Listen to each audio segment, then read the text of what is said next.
Oh yeah, baby. That was dope. No lie.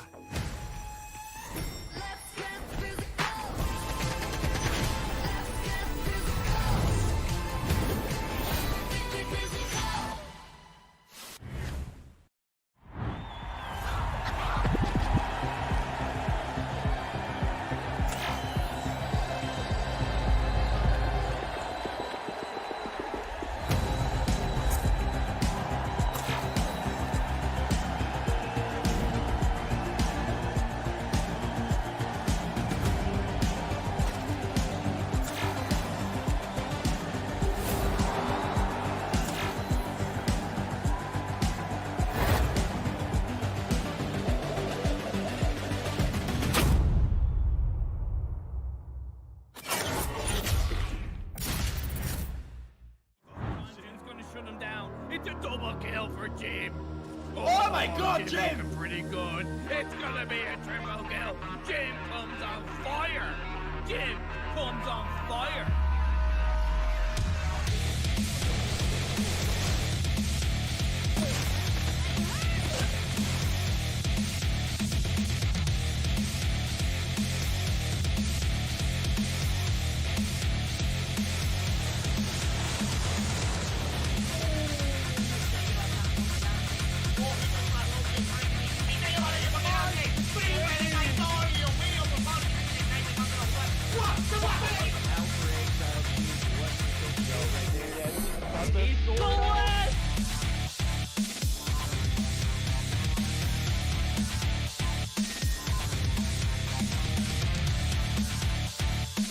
Had the right angle, but couldn't land the shot.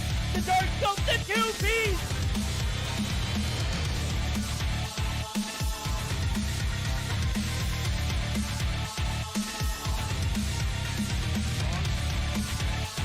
Oh my God!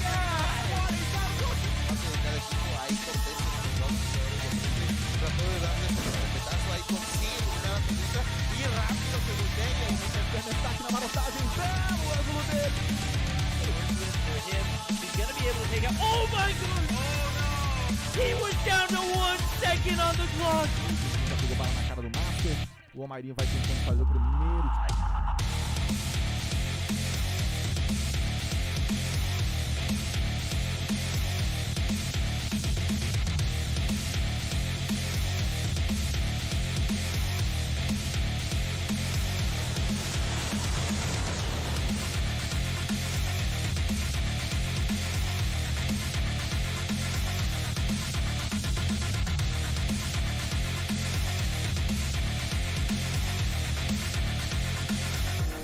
A estátua vai tentar o tiro porrada e bomba! Vem! Clutch muito difícil de vencer, mas...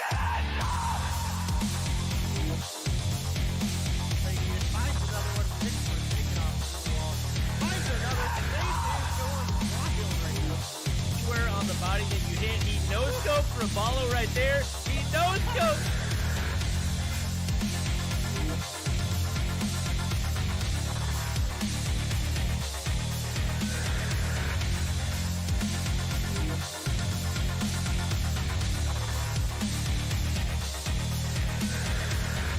termina eliminando a Jackie, igual queda solamente vivo por parte de repente, sigue la primera baja de este Sam, se da cuenta que no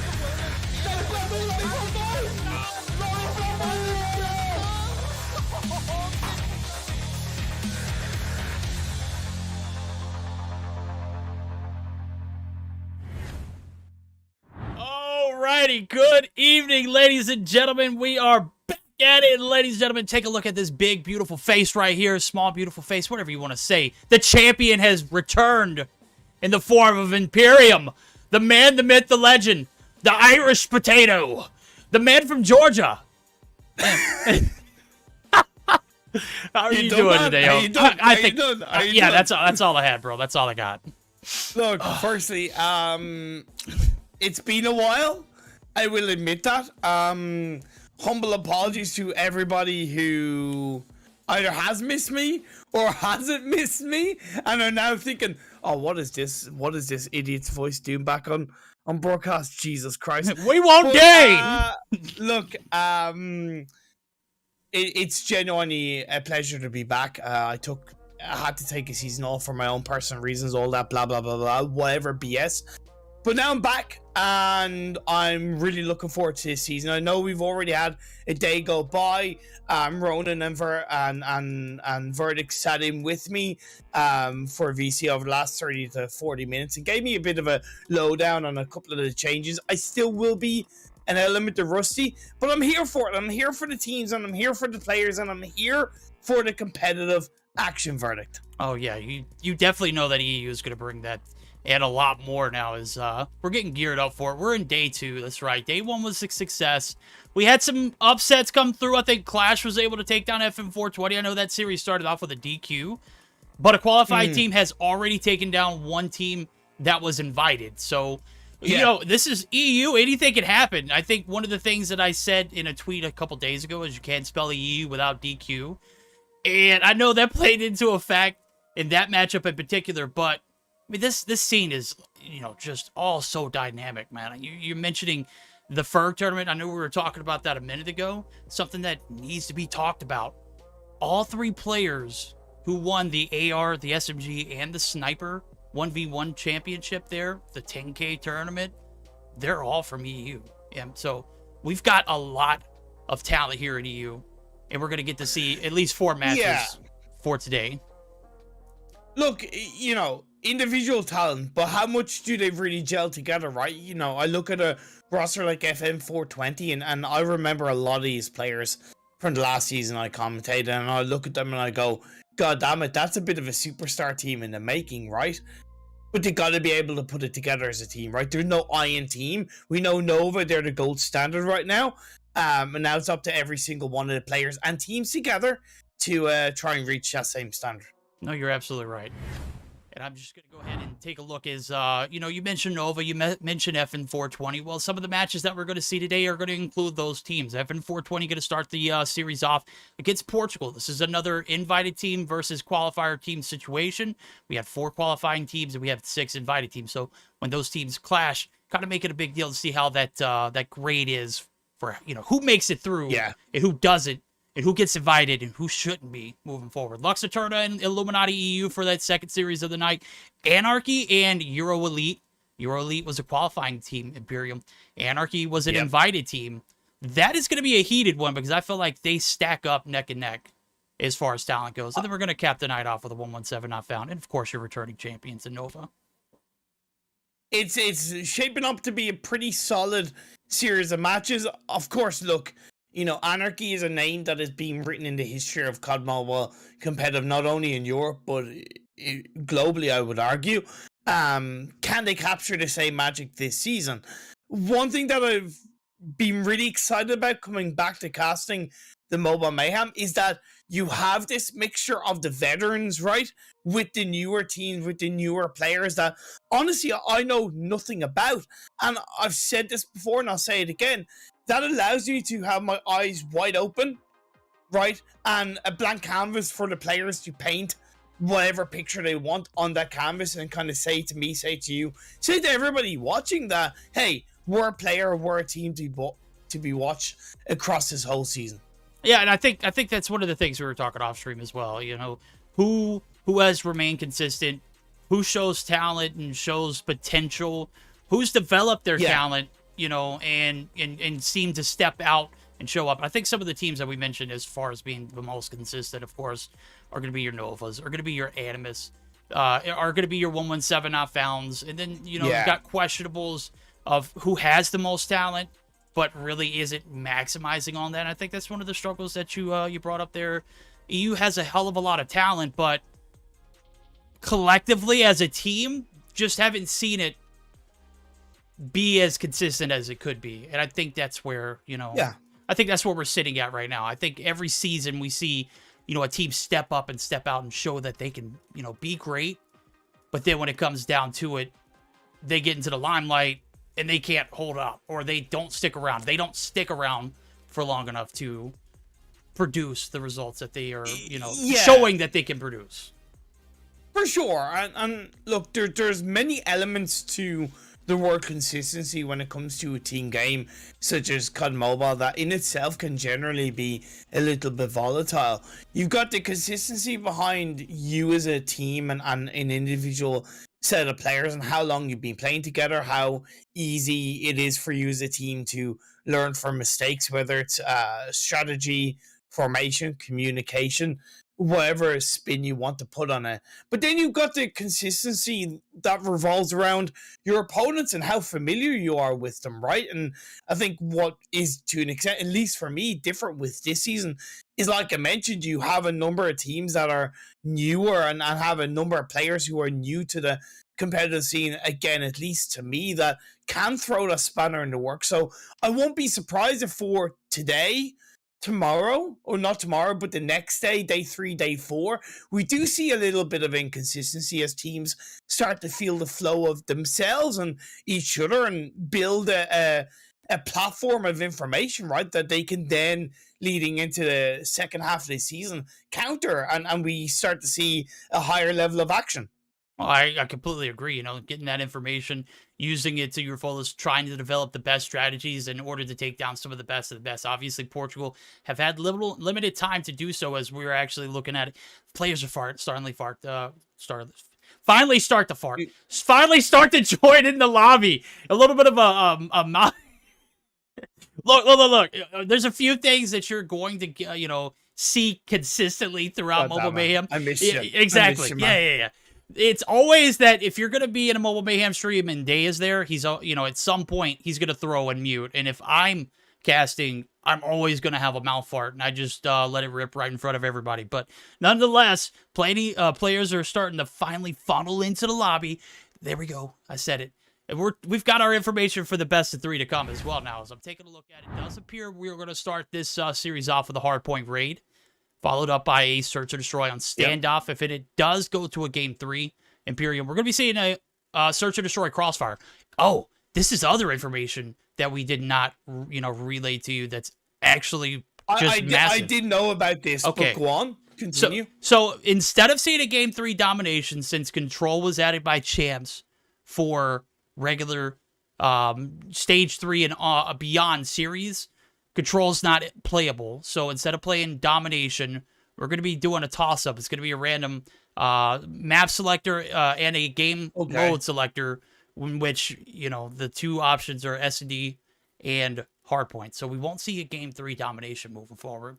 Okay. Very, very unfortunate. But I feel like, not Crossfire, but I feel like Control is a must for a Game 3 option. And I think once it's optimized and playable, you're going to see an overall improvement and a closed skill gap. You're going to see teams thrive in that game mode, or you're going to see teams crap the bed. There's not going to be an in-between. I'm kind of low-key. Okay, so on one hand, I suppose I'm in two minds right now. Initially, I'm a little bit happier that there's more Search and Destroy. Hopefully, it comes to be more Search and Destroy. Because I always looked at that as being a bit more of an indication of a team being a better team in the form of a game, at least in my opinion, because I think more communication strategy is required. But again, the fact that you've brought in the element that it's going to be randomized, it means it's going to add that extra layer of excitement, which I think is kind of needed with Mobile Mayhem EU. And also, I would also argue that it's a good way for teams and players to not rely on a certain style of game, right? Because you don't know what you're going to get in that regard. You don't know if it's going to be Search and Destroy or Hardpoint. Therefore, as a team, you need to be the most well-rounded team you can be. You need to be the most adaptable team you can be. So again, this just leads into the volatility of potential performance at the start of the season. And hopefully, as you get through, it will lead into the excitement and the drama of what is set to be a fantastic Mobile Mayhem season. I don't think I could have said it better myself. Like, Search and Destroy definitely either exposes teams for not being able to play collectively, or it showcases their abilities in order to, we don't even do comm listen-ins for S&D, right? But you can tell when a team has superior comms. You know when call-outs are being made. You know when information is being relayed in real time or if it's being delayed because someone didn't have their mic on or someone's just not talking, right? I don't know if you've ever seen Control in the CDL. Imperium, I'll start off by asking. Okay, I'll go ahead and tell you. It is a combination of search and hardpoint. Basically, the two objectives, they're stagnant. They sit on opposite sides of the map. The team on the attack will try and capture that point, and the team on the defense is also going to be trying to prevent that capture from coming through. You have limited lives. So it's essentially like capture the flag, right? No, because you're not picking up the objective and taking it anywhere. It's like hardpoint 1, hardpoint 2. They're stagnant. They're open up for a certain amount of time. You have a certain amount of lives. I know in the CDL it's 30, and COD Mobile I think it's 20. So once your lives expire, you're done. If the team who didn't cap dies first, they're out. So it's a great combination of respawns and search and destroy. So that information is going to be huge. The communication's got to be huge. The teamwork has to be on point. So it's not open for COD Mobile spectator slots as of yet. So that means we can't play it.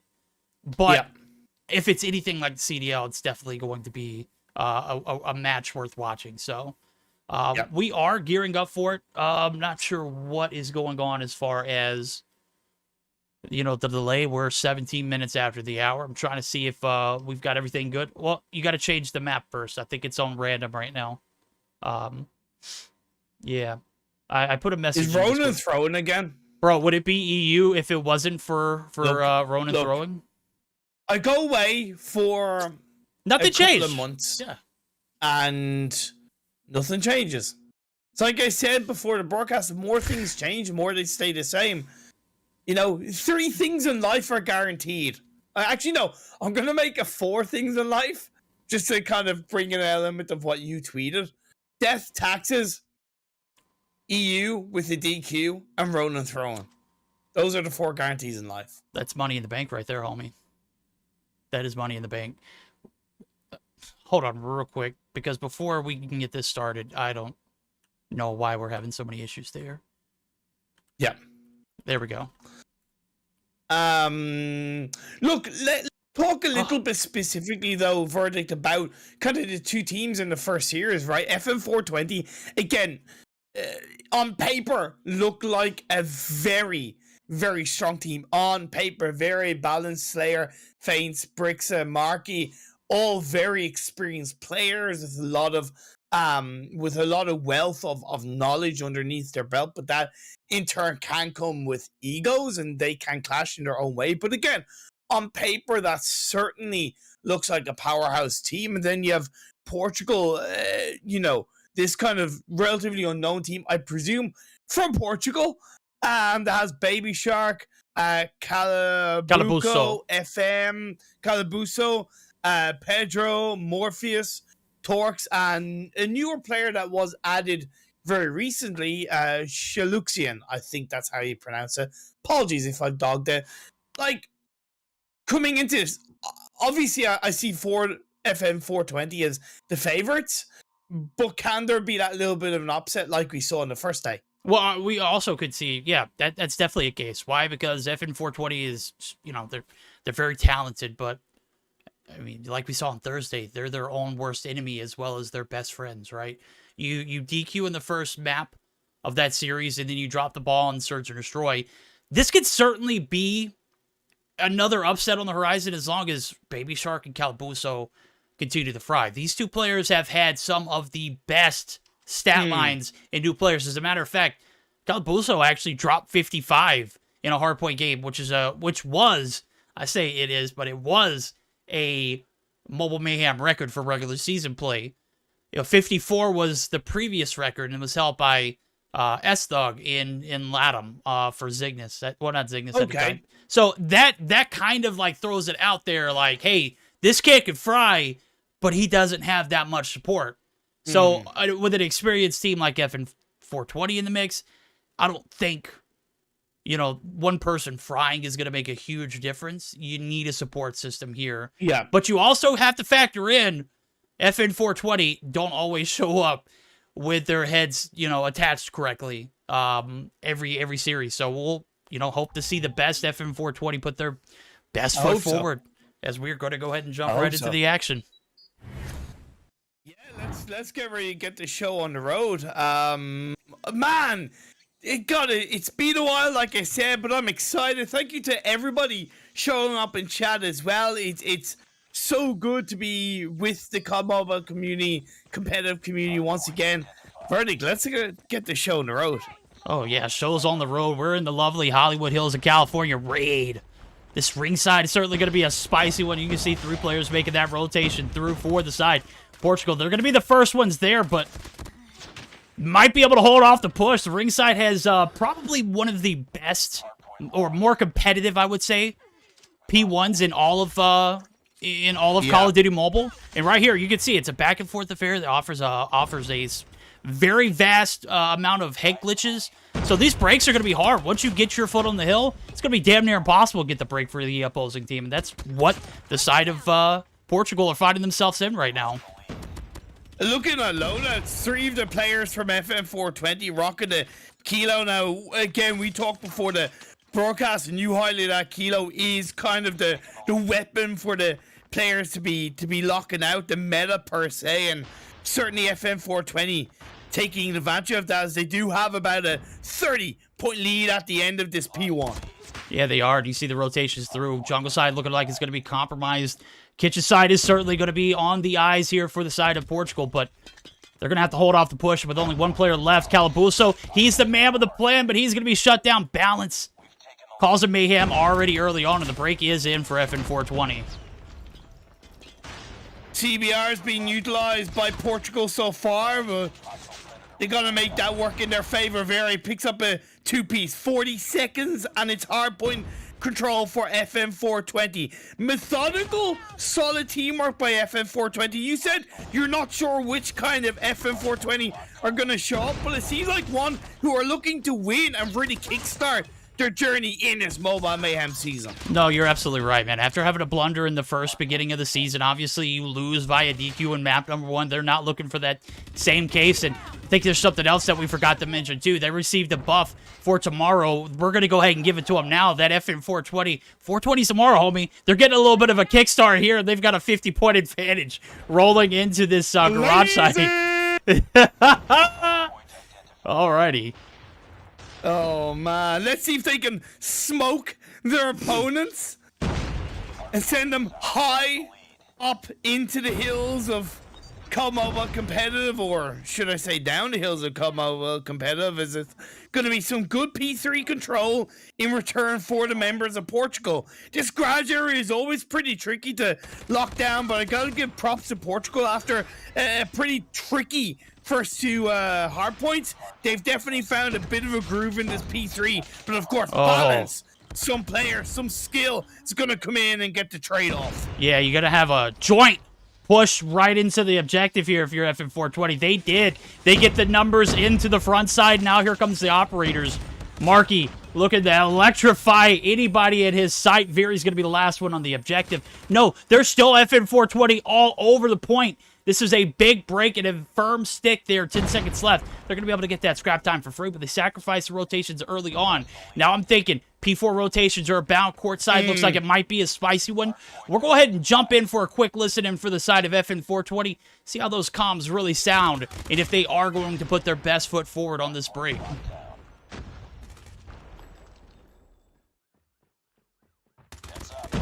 Bang, bang, bang! I killed him! What the fuck are you saying, bro? Stop. Didn't for me. Man, be serious, man. CT pushing. He's on a head. Oh my god. Now. I will use any, okay? I will use any. I don't see anyone. No, I can't. I don't wanna play. Oh my god, I will Thank you. Go push fence, go push, fence, go. Go 2 on the stair. Oh man. Bro, I'm about to throw up. I'm not even joking. Don't throw me, bro. When you're good, you okay, bro? Throw it on your... I'm okay, bro. Purify it. That's fun inside. What the fuck? Purify, man. Purify one shot. In tiki. Bar. I'm on you. He's in bar. He burned me. Purify that. He's one shot on point. Yeah, I got burned. Real life Jahan. One some pool, one some tiki, sir. You tiki somewhere. Alright. I'm with you. I'm watching. One's kitchen. One basketball, One's in kitchen. I need serious help. Boy, pushed up. There's one shot kitchen. They're pushing out. Left of the ring. Yeah, sir. He's dead. Oh, money. One is on next. One train hill. Dead hill. Pillars. Pillars, one shot. 2 on pillars. One more. Good job. Damn! Damn, Daniel. Balance. Don't bait. Balance, I will bait you the whole game.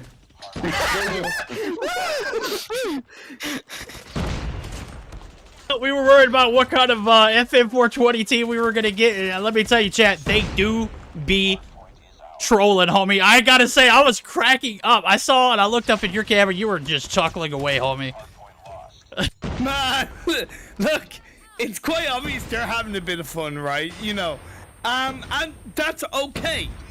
Once they're still respecting their opponents, which, look, that's up to them, and the performance will show if they actually are. But it is important to be relaxed and be relaxed in competitive games. Mentality is key, and like I said, FN420 certainly having a lot of fun out there as you transition over to P1. They have about a 20-point lead. It's looking to be between both teams for now.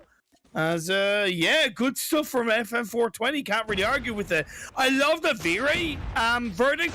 Was very much the voice of comms throughout the listening.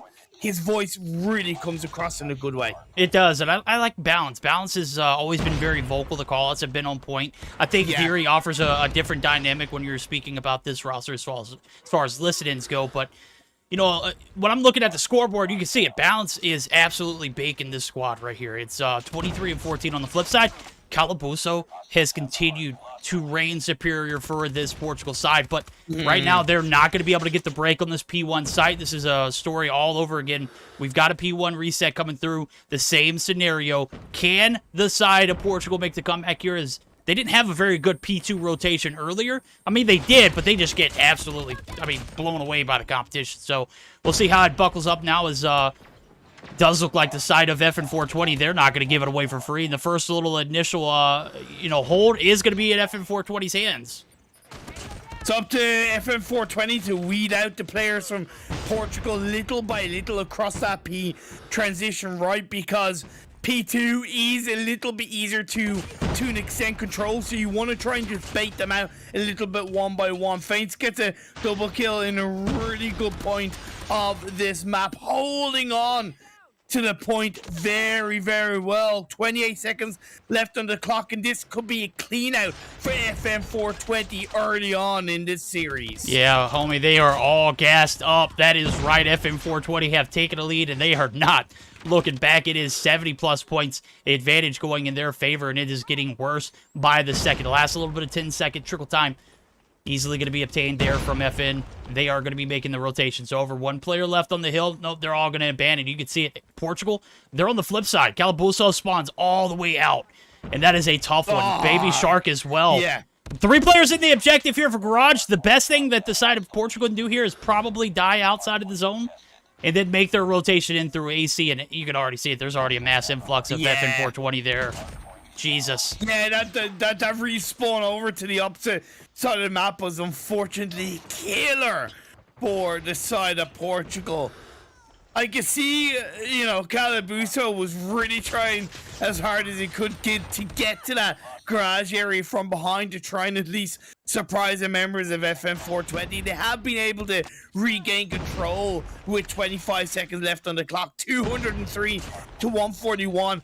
I gotta think that's maybe a little bit too heavy of a deficit for them to come back from. The one thing that Portugal at least has shown so far is that they are relatively stronger on P3, 4, and 5 compared to P1 and P2. And if they can use that to their advantage and maximize it, it could be a turnaround. No, yeah, absolutely. P3 was a lockdown there. They not only deny the points out for the side of FN420, but they get their fair share of the pie. It's 40-point deficit still. As you can see, the operators coming out here now. Kitchen side. If it wasn't already spicy enough, throw the Purifier in it for our Balance. He's 32 deep. Looking at the scorecard as well, I don't want to recap too early, but this thing is getting a bit out of hand, and Balance just continuing to fry his opponents. My God. Man is on a bit of a FU spree, and everyone in the lobby is invited. The tip is going to come out from Marky. Sure enough, the break looking like it might be promising, but God, Marky's still doing work. Portugal do get the break. We're talking about how consistent they were here on this hill. Well, their opponents are also pretty consistent in the later half of this game, and they only need 23 points to close it out. Absolutely fantastic P4 hold by the members of FM420. I was also looking in Slayer's position as well, and he's doing a lot of work with that SKS. He was holding on to the corner, looking up towards the stairwell and connecting nearly every single one of these shots. And when you highlighted Balance, it was just dynamic duo gameplay from FM420. Now we do transition back over towards P number 5, but it's 2:43 and counting, as it seems it's going to be FM420 taking game 1 of this series. Yes, it is. 250 to 172. That is right, ladies and gentlemen. FM420, they light up their opponents. They take the dubs, and all of the puns and, the metaphors are over with. I think pretty much the gameplay, explains itself. FM420 put their game face on. They had an objective, and they came through and handled business. Balance got as many kills as we got puns in that game. That's how good Balance was across this game. 140 to 22. That's nearly a 2 KD. That's about like 1.9 essentially, right? Incredible stuff from Balance across the board. But again, I think it was a very well performed game for the whole of FM420. Every single player seemed to, put the work in that regard. Yeah, okay, some slightly, it was actually fantastic from all of FM420. I can't really say a bad word about it. Again, I highlighted various communications was absolutely solid, but I do have to give props to Portugal. They showed their strengths, but unfortunately their weaknesses were too weak for them to really make that push towards the end. Oh yeah, I mean, when you've got Balance on top of his game, it is certainly hard to kind of compete with that. I mean, we were mentioning Calabuso, before the game started, being one of those players who just is known to fry for this roster.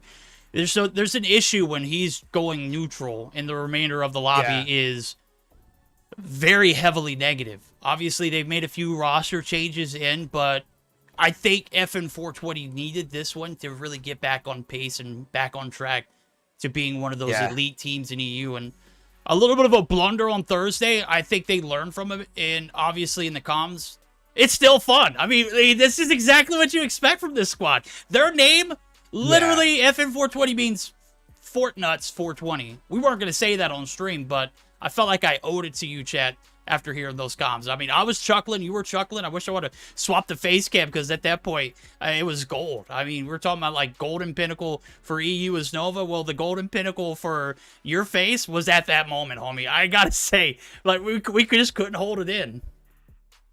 Look, my motto in life is I don't take myself seriously, but I take what I do seriously, right? So have fun, smile, enjoy life. And then when it comes down to it, whether it's commentating, whether it's other things in life, I take that stuff seriously, right? And if FM420 can carry on what seems to be their own kind of motto of not really taking themselves seriously, but taking the game of what they need to do to get the W's seriously, then hey, that's a huge recipe for success. But once again, I have to give a lot of props to Portugal as a team that I don't know much about coming into this, know literally nothing about it. I saw a lot of positives, and I definitely see that there's some room for improvement, but not a directionless improvement, and that makes me smile a good bit. Well, there we go. We'll be smiling a little bit more here as we're going to be jumping right into this search or destroy on Standoff. Going to get the opportunity here for Portugal to give it one more go, as this best of 3 is surely going to come to an end if FN420 finds success here in this search. So Portugal is all going to be on the defense off the rip. They got to play conservative here now as the attacking players. They are going to be making their way through. It's going to be a little bit of a conservative push now, as you can see it. Nothing conservative about Slayer, though. The shots, Shell, Lux Aeterna, I don't even know how to pronounce that, bro. I literally went through qualifiers I know, naming right? Calabuso Cowabunga because they didn't tell me how to pronounce it until he came in the chat. It's like, it's Calabuso. I'm like, oh. You know what I think? All I think is, Calabus, can you do the Fandango? Thunderbolts of lightning, very, very frightening, right? There you go. Like, and that's what he needs to be like in this game, in this search and destroy. He needs to be like Thunderbolts of lightning and very, very frightening. Because he's one of 2 players left in this round number 1, and it's not looking too good for Portugal to begin with. Ooh, yeah, Calabuso rounds the corner, and lo and behold, there goes Viri. Holding off the push. It's a 5-1, looking like it might be a flawless round. FM does hit the deagle shots. The 50 cal comes through, but I don't know if he's got enough bullets in the chamber, and he definitely doesn't have enough time to make 4 players disappear like that. And FM 420 off the rip are going to take the advantage on the attack. I'm really going to be looking out for Portugal. Like, I'm really going to be studying how Portugal have themselves set up on this kind of defense, because initially I kind of look at the fact that they were down to 2 players and they were so heavily separated away from each other as a big negative. I don't know if that was just a single round blunder, but that's why I'm going to keep a strong eye on how they're setting themselves up. Right now, it's not bad with the 2, although they now lose a player, Morpheus goes down. So they're left with 2-2. They need to try and use that as much as possible to get the trades. Yep, there goes FM. He didn't pick up much last round. I think he was the only player that picked up something, though. So it's definitely nothing to scoff at. The shots come through. That is going to be 2 now as FM on a little bit of a spree. The bomb is going to be pushed up. Marky, no worries, homie. He sticks the bomb plant. My guy has brass balls, bro. Just absolute. You've got a sniper right there on the barrels. No worries. He has nothing to fear. Viri right there to have his back on the flip side. And this is going to be 2 players left. It's a 2v3 with 30 seconds on the clock. Oh, Slayer from across the map, from downtown. Again, going in on your own like that, out in the open, it's just incredibly risky. It leaves FM with it all to do. 2 players, 1v2. It is possible, but Mark is going to shut him down. And that's, once again, a solid round coming out from FN 420, dictating the play quite nicely. I appreciate how Portugal did get a decent amount of kills at the start of that round, and kind of did soften the blow that FN 420 had delivered. But again, not sticking together as a duo was a poor mistake. Yeah, we always talk about player 2 as well, and when you've got one player who's just off gallivanting, trying to cause a little bit of havoc, certainly increases the odds for chaos, and that was it right there. The 2v1 panned out perfectly for the side of FN 420, and now we've got a 5-5. A little bit more conscious plays here. One player directly on the A site. He's going to be taken down. That was pretty aggressive push, but here comes balance there. Again, he's looking to clear it off. On your own. Ooh. On your own. Just not really viable. Now, of course, they do get the elimination by Morpheus. Starts to do something in this game, with all due respect, so they can start to make a little bit more of an effective defense. Well, you know, here we go. Effective defense this round has been about as perfect as it can get for Portugal. Calabuso going to make their opponents pay as he finds the last 2 kills. And I got to say, I was on board with Viri. You know how we mentioned which team's going to show up? Well, you heard the comms. They were a bit trolly. Well, they're a bit trolly in the loadout department, too, as the HG40 has not been the meta for since I played competitively, and that was like a year and a half ago, homie. But he's got 3 kills on board, so you can obviously see that. Bro, just put. I mean, he's literally trolling feints right here. Alrighty. Oh man. Oh man. Marky does go down. Viri has the bomb in his hand, as he looks to stick close towards the A site. Slayer takes down Baby Shark, so the trade is there. 4v4. Good play from Slayer. He's been doing some decent work supporting his team across the first 2 games so far. But again, I need to see a little bit more teamwork. FM on his own, yes, he's done some decent work, but I feel like it's been a little bit too heavily on his own. Whether that's by design, I could argue being by design, but I feel like that teamwork would be a little bit more effectively placed together. Morpheus is close by, but I don't think enough to really trade, because he's in the corner of the hold. Yeah, he's in the corner of the hold, and look at Balance. Balance is all the way up in the top side of blue. Catches one off guard, puts it right in his ear hole, and now FM looking for the revenge. He's not going to be able to get the shots to hit, and now they're going to be stuck here in the little cubby side. Oh, the wall bangs! FM! Man. A lot of respects for the shots through the wall. 4 on board. Now with 30 seconds left, it's going to be pushed up to a 45-second timer. The 3v3 will ensue, and now Portugal. You found one round on the defense so far. Can you find a second? Well, Viri, my guy is still crawling. I think he's crawled from top market to top blue, and here he is now with the HG. Maybe No he's just respect. got the munchies and is a little bit hungry, right? And he needs to find the energy to get up in that regard. Who knows? Morpheus gets to pop onto Slayer, followed by Viri going down, but Faints gets a double elimination. Is gonna look for the last, but Calabusho is able to get the final blow, and the fuse will come through just on time. Perfect timing there, munchies or not. If you're hungry, you got to hit those shots, homie. Get you some. Right there, that was just a great round there for the side of Portugal. It came down to a 1v1. I got to say, Faints, super cracked on me, but it's kind of difficult when you got one player who's, you know, incapacitated up top blue or top grannies.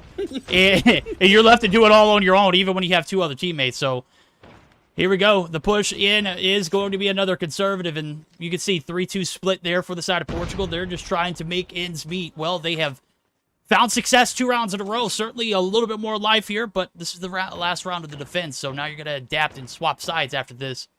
Shalux actually is going to find first blood. That's already a great sign. I have to say, Portugal being pretty good with the sniper shots. At least FM specifically has impressed me. I think his position has been extremely strong, and he hasn't overstepped his mark for the most part. Chuxing getting that opening kill is very, very positive indeed for their defense across this whole round.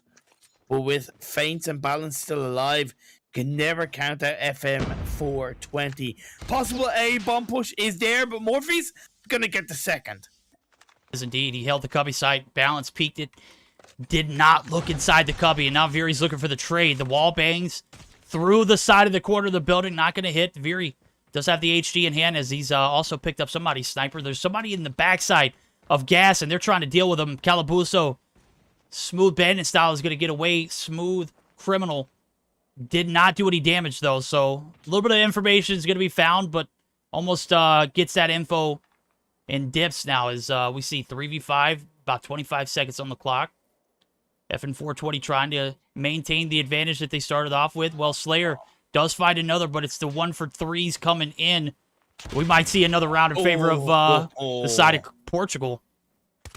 Yeah, it seems like FN 420 for the most part slowed down a little bit too much. Being passive as the attacking side isn't necessarily a bad thing, because technically you've time on your side, but you allow your opponents to set up a stronger defense, and essentially that's what FN 420 did. But now we switch sides.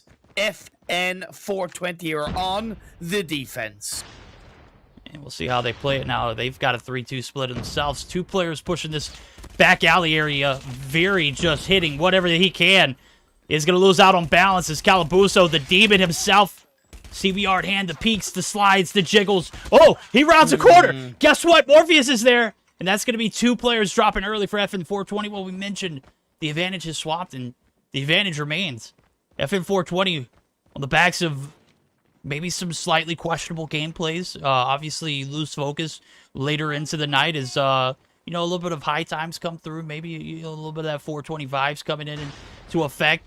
Obviously, they have lost their minds here, so bomb's going to be pushed up to the A site. Portugal looking to make it 4-2. Very well can do it if this bomb goes down with the 3 players left for FN 420 to pick up the pieces. Some great positioning and teamwork coming out from Portugal at the start of this round. They swept through the areas of the map extremely well, especially on that kind of bottom right-hand side where they weren't fully together, but they also were able to support each other to do, if needed, to get the trades. But as it happens, they were able to get the kills on board so far. But unfortunately, Baby Shark is going to go down. It's 2v3, 1v3 as the last player goes down, and that's going to be it. A round in favor of Portugal. They go 2 rounds up in this game 2 of the series. Yep. 2 more rounds and we're going to a game 3, ladies and gentlemen. That's right. Portugal might be coming through with a little bit of an upset here in the Search and Destroy. We'll see if FN420 switches up their game plan. I'm looking at Viri more importantly. Nope, he is balls to the wall, pushing right in the middle of the map through the smoke. Marky is going to find the first blood, though, so trades are coming through, and nobody there to get the revenge. One player is stuck in L-wall. He's got 2 players on the outskirts. I don't think he needs to make this push by himself, so one player in the bottom side of Granny's. Portugal might have had a little momentum. They might have had success 4 rounds in a row, but it's coming to a stall right here on this push. Balance. Oh, good. Morpheus. My guy, Matrix moves right there. Sees right through it. That was some great positioning from Balance. I really liked how they had that set up on the side of the wall, and Vere was kind of prone down on the tank, and that made sense to me. But Balance, when you go like that so heavily in the open, you're asking for trouble, and luckily the trades come through where there's still a player up, but there's a little bit of an overstep from Balance. Yeah, overstep 2 for Portugal right here. Look, they're clearing the opponent's spawn side. Slayer. Oh my, almost gets away, but not enough to get away from Morpheus. Marky does slide all the way through to the A bomb site. Bomb is finally going to be collected. And Calabuso, he's got 1 on his trail. That's going to be Viri.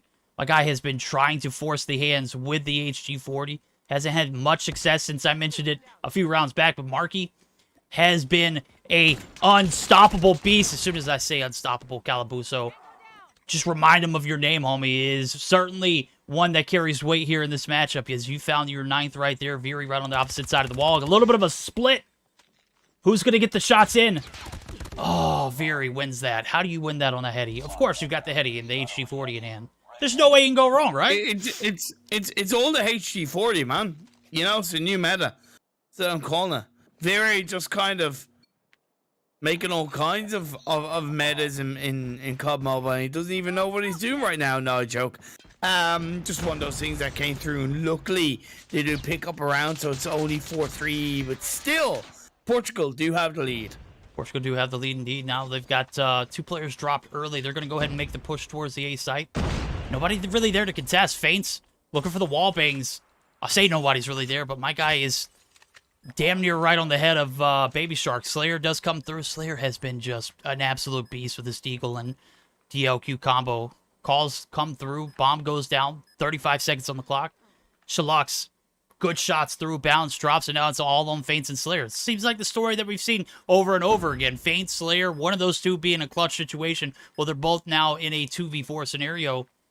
With only 20 seconds left, I just don't see it happening. Yeah, Balance, for whatever reason, has had a poor search and destroy. He's only on 2-7, and that's going to be the end of all of FN420. 5-3. This is match point for the side of Portugal. Can they end on that strong note? Can they grab the final point? They are on the attacking side, so they are able to dictate the pace. And one thing I appreciate from the previous round verdict is off the back of the 2 kills that they got in the first couple of seconds, they picked up on that and they planted that bomb as quickly as they could. Yeah, capitalizing on that player advantage. All too key for these newer teams in Search and Destroy especially. They were able to capitalize on it there, and now they found themselves in a bit of a pickle here as 2 players drop almost instantly. Slayer gets the first. I don't even see who saw it in the kill feed, but second one does go down. That's going to be Morpheus and FM. We'll see you next round. Marky does find another, and Shalux actually takes 1 with him before he goes, and now it's all on the player who we have put a lot of weight on here for this Portugal roster. He's going to find one. That's his 10th. Good shots, but he's going to round the corner. Here comes Tyson Fury. Oh, my. Make it. Oh, the 3. Oh, my Lord. Oh. Can he clutch it? This is an ace. No, well, I don't know if it's an ace. I know it'd be 4, but I didn't see who got the first kill for Portugal. You know what? I'm just a poor boy. Nobody loves me. Calabuso is just a poor boy.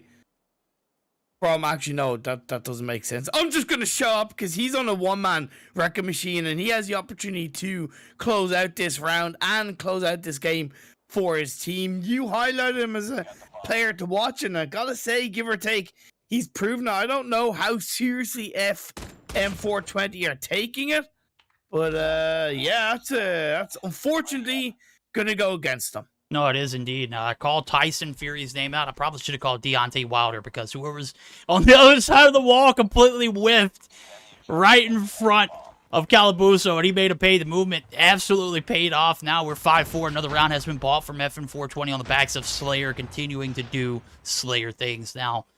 And we're going to see another conservative round here for the side. Portugal, they're looking to thread the needle and find a Game 3 life. Well, they have shown a lot of promise here, but we've also seen FN420 on the opposite end of the spectrum, kind of in a Cheech and Chong scenario. They just kind of lost focus, right? They haven't found much success, but they have performed here when they needed to.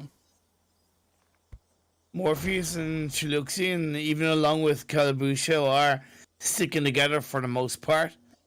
FM is the Lone Ranger, and that does seem byproduct, and I'm okay with that because I think to an extent he's proven himself, and luckily for the Portugal side, they have at least opened that door from a body advantage, taking down Slayer to begin, followed by second onto Slayer. Here it comes, bombed. Certainly looking like it's going to be making his way over. Faint's the only one directly on point. Smoke comes through. He's blank. Doesn't see anybody. Does catch one in Cubby. Oh, they funnel up. He's got two. But Chiluxian able to take him down. And that is it, ladies and gentlemen. We are going to a Game 3.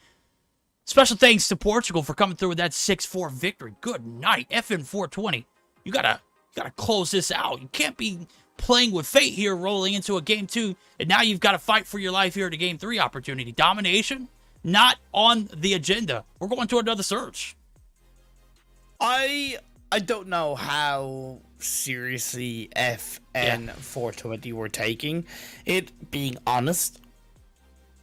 Only they know how seriously they were taking it, but that doesn't deny overall how solid of a game Portugal played in their own right.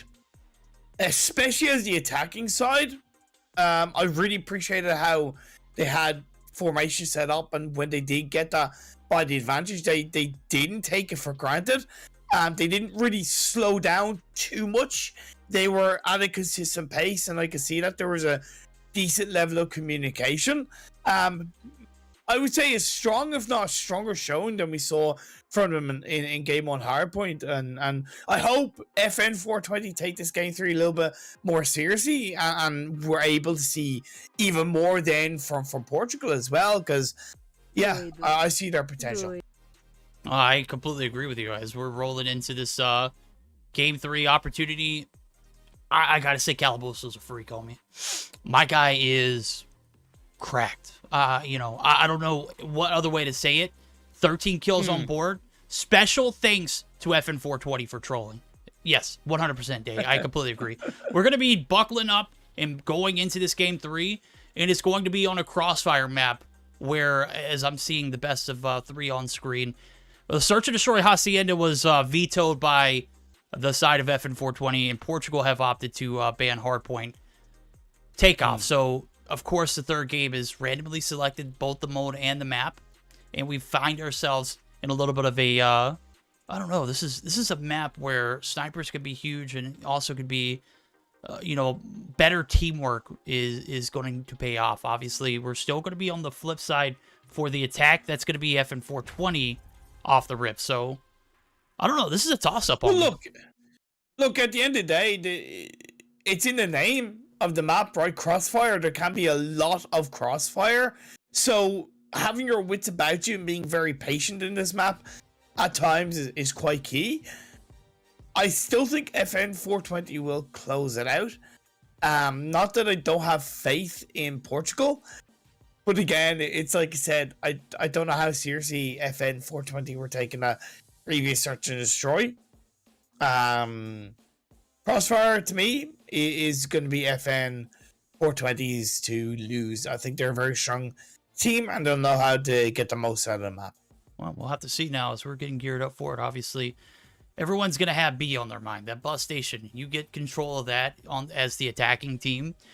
It's pretty much lights out. You get that bomb down, there's really not a lot you can do on the defense. So we'll see how the FN420 squad, you know, rolls up right into this, you know, Game 3 opportunity. Obviously, you know, Game 1 looked damn solid. You know, it was close off the bat. I know you mentioned it. You commended the side of Portugal for putting up some pretty decent numbers, in the first few points. But as the game progressed, we started to see, and we heard a lot too, as well as the comm listenings verified.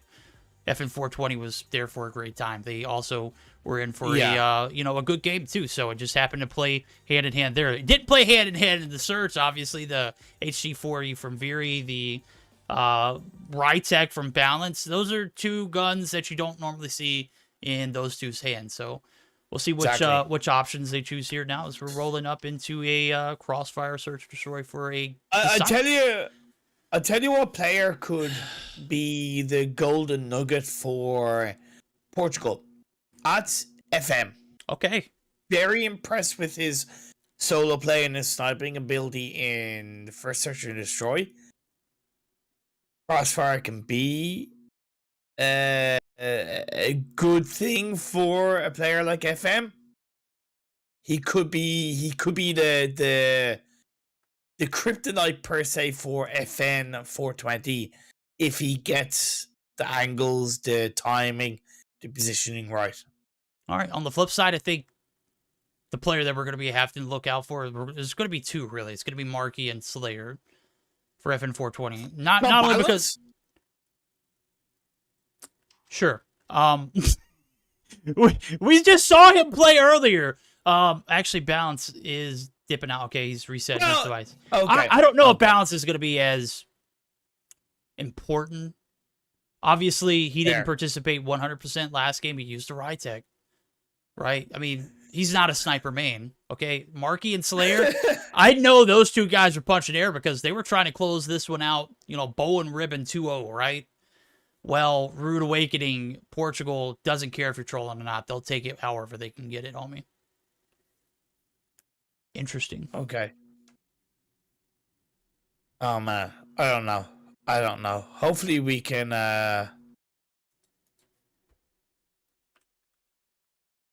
Was Ronan throwing again? Isn't he always throwing? Fuck's sake, Ronan. I mean, what? Yeah. I mean, I'm 100% on board with you. I mean, if Ronan's not throwing, we're not, live with Mobile Mayhem EU Spring 2022 right now. I don't know, man. I don't know. You need to get your act together, Rona. You need to get your act together. Robot. Just like FN 420 need to get their act together if they're going to win out this series. I think it was a needless, not a needless loss, but to an extent a needless loss of 5 points. And when they lost the first series in day one, when they lost their first series, they kind of need all the points they can get as of right now. Even though it's only the start of the season, those 5 points less that they're potentially going to get from this series could be the reason why they maybe don't get into direct qualification for the semis, or whether or not they get into the actual quarters, right? So it is something to think about for FN 420. Have fun, but respect what could be the foundations for success or failure later down the line. I completely agree with you. I think at this point in the season, they understand that they have a shot at making it into the playoffs. I don't think they think that a top 2 spot, which is obviously what you're fighting for when you're fighting for a playoff spot. Why? Because you get that bye in the quarterfinals. You go straight to the semifinals. That's a guaranteed slot. I don't think that is too much, of a 100% guaranteed thing. Well, nonetheless, we're in it for game 3. Search and destroy Crossfire. Cross has been made by 2 players. That is going to be Slayer, your bomb carrier, and his escort, Marky. 2 players that we were mentioning being, the players to watch out for the side of FN 420. Well, they've already gotten the bomb in position. And there's nobody here for the side of Portugal to sound up. FM. Big shots. Very strong. There you go. But the bomb is planted, and that does put a little bit of time pressure over into the players of Portugal. So FM can put in all the work, but if the team isn't there to support them and put pressure onto the side of FN 420, then it's relatively lost. But Calabuso is going to get the second kill for his side. Looking to go for the third, switches over to the pistol, but Fates, that's in the back. Oh, Fates right here. Oh, Fates! He's going to be the last hope. The bomb's going to be defused. Nope. Not with my guy right there. He gets the hit marker. He can't get in the follow-up. He can't. He got the hit marker on Baby Shark. And Baby Shark gets to defuse. Oh, that's a feels bad moment right there for Faints. That was close. Yeah, but then again, he shouldn't have been able to get away with that much damage, right? You know, the second the first kill came through, you have to have that follow-up straight away. But it wasn't quite there. Luckily, Portugal are able to hold onto the body advantage, get the last kill on the Faints, and then defuse the bomb. But that was a little bit closer than I would like to have seen. Well, that's a great way to start off the defense. I mentioned it earlier, and I've mentioned it several times. This map is very attack-oriented. You get that attack side off the rip, you're literally looking down on your opponents. All you got to do is get the bomb planted. Right there, that was one of those very rare scenarios where the defense is able to retake, and it just looked absolutely flawless. Right here, we got a 5-5. No trades coming through early on, and we're almost a minute into the round. Balance. Got to try and stick the bomb plant. Well, guess what? Homie is eating bullets from every which direction. Finally going to be able to find a little bit of solitude. Does get the deed done, and here comes the push here from the side of Portugal. Some absolutely fantastic suppressing shots by Vere.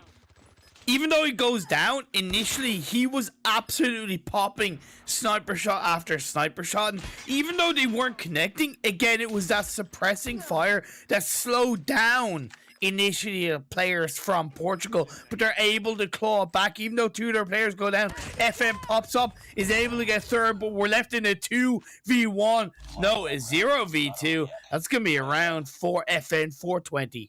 I gotta say, Portugal puts their hand right back in the cookie jar right there. They go for the bold defuse, and it almost panned out. The bad thing is, Marky was right there to answer the door. Catches homie crossing the street right on the crossfire. Oh! Catches a bullet right there, but he also gets the job done on the bomb diffuser. And now we've got another unorthodox round here for the side of FN 420. They're going for an A-side push. They're very familiar with this rotation. As a matter of fact, I saw the quarterfinals. I rewatched it earlier to get clips. And this is a bomb plant that they are notorious for. 2 times they did it in the quarterfinals, and it didn't pan out either way. Honestly, like, against a less experienced team, it's going to work, and I've mentioned in previous Mobile Mayhem seasons, especially against teams that are less experienced, you pull out that viability, you pull out that kind of, you know, ace card, it can just be an easier way of closing out the game. However, FM is going to shut down 2 of the players of FN 420, and looking for the third. Slayer is going to take down Xitium, but it's not enough. The defuse comes through. It's going to be a round for Portugal.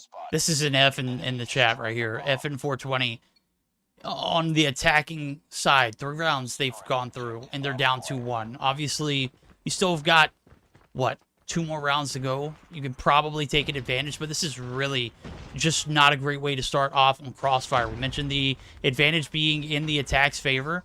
Well, you're going to be working twice as hard and putting in that overtime in order to make the recovery here on this defense.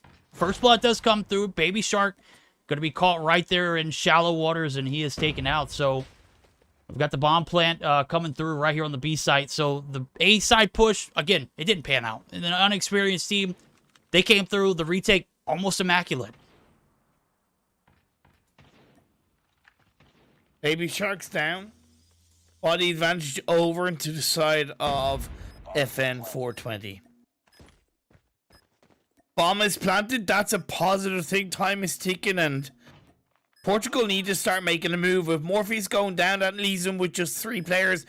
Their golden nugget that I highlight, FM, is still alive, and so is Calabusho.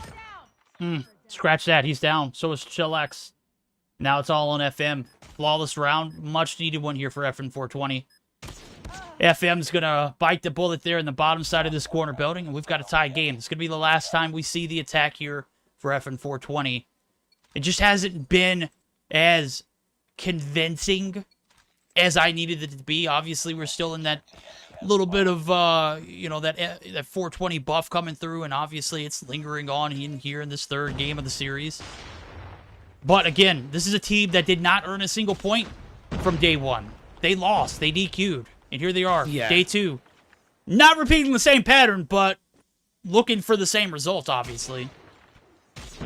Vera is going to get stabbed from behind on the Calabuso, so at least even the playing field. The bomb is in the hands of Balance.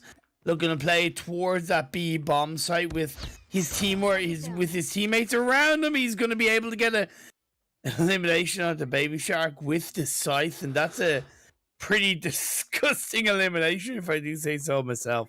Yeah, I saw it right there. First person view. The shot comes through. The MP5 doesn't hit as hard as a melee, obviously. FM, he hits pretty hard. He's got 8 on board. Holding down the bottom side of corner building. The bomb's down. And it's not planted. That's right. Veery and Feint's going to be left to pick up the pieces. And FM, I don't think anybody's going to be able to take him down before any trades come through. And now it's 3v2, Veery and Feints. Veery, the XPR 50. Any rate, Feints has got the holiday skin. I'll just shut my front door. I know. Vera's just having a bucket load of fun. Look, it may not be the best gun, but again, it's allowing him to an extent spam the shots and slow them down. Feint is staying relatively quiet, both of them with snipers, so they are going to take their time, but they are running out of time as Vera goes for the bomb plant. But unfortunately, Luxian is there to take them both out. FN 420, we got a live check coming through. A wellness check coming in. Are you there? Is there a pulse? Can someone give mouth to mouth? Absolutely not. Not to these guys. What am I watching, Veery? XPR, really? You do get the bomb plant down? But bro, I need you to have a little more fun with a little more viable option. There we go. DOQ. Serious face on. Well, we saw it earlier. The serious face came out in the Search and Destroy on Standoff. It wasn't enough to hold off this Portugal team. And now you've opened the floodgates for hope. And we all know what hope can do to a person. It has led us to a Game 3 life and a 3-2 lead in favor of Portugal. Can FN 420 crush the hopes of Portugal here? Or are we going to see another upset in day 2? Well, it's a good start for FN 420. They've taken out Calabusha. They take down Chiluxian. Morpheus is down to a sliver of health, going a little bit too deep on the defense. Be careful about that. You are players down, so you can't really afford to overextend your welcome in any area of the map. FM is still alive, but seems to be a little bit of a standoff. As to be fair, FM 420 know that they have the advantage. They don't really need to move too much, but FM takes down Marky. What a shot! Oh, literally strafing. I'm looking, I'm like, he's going to catch someone coming through that door frame. It did not skip AP. He doesn't skip one there either.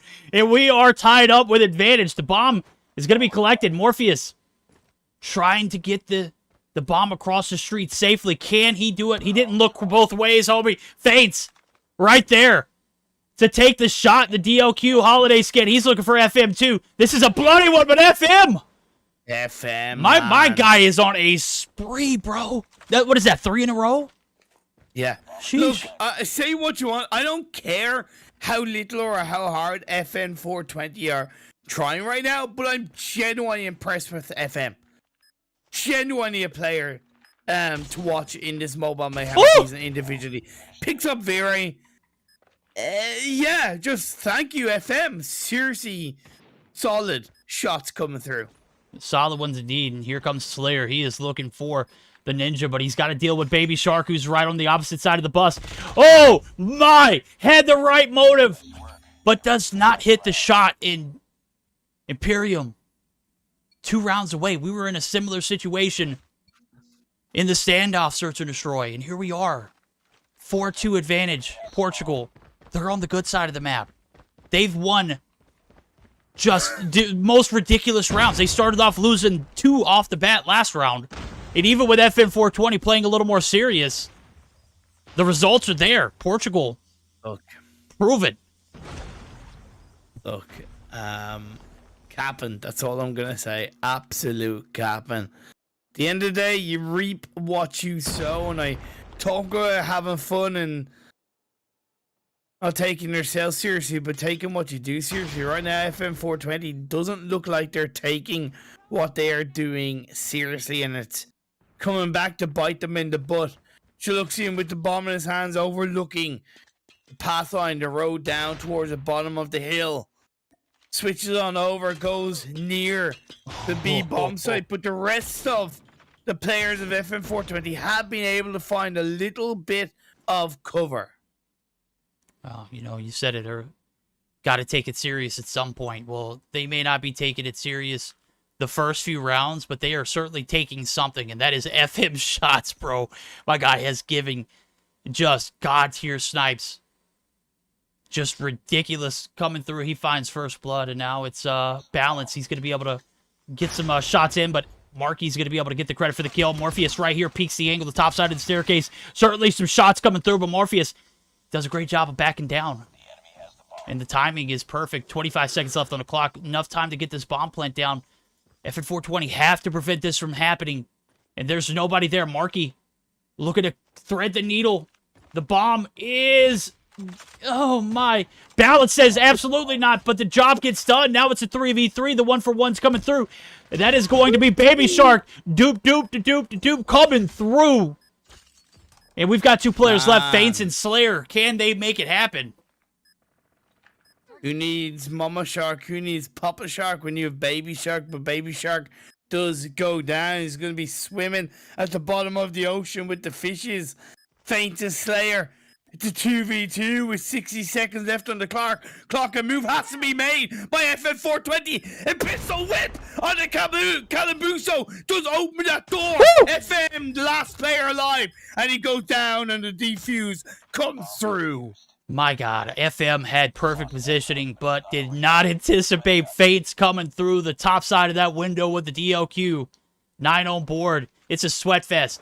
Don't give your opponents any more hope. Crush their dreams. That's what FM420 needed to do right there. And I'm not necessarily saying that hope has left the door or the window or any of this crossfire map at all for Portugal. They have shown up and shown out in the thickest of the thick. And here we go, the ensuing round, 4-3, FN420 still, this is a nail-biter.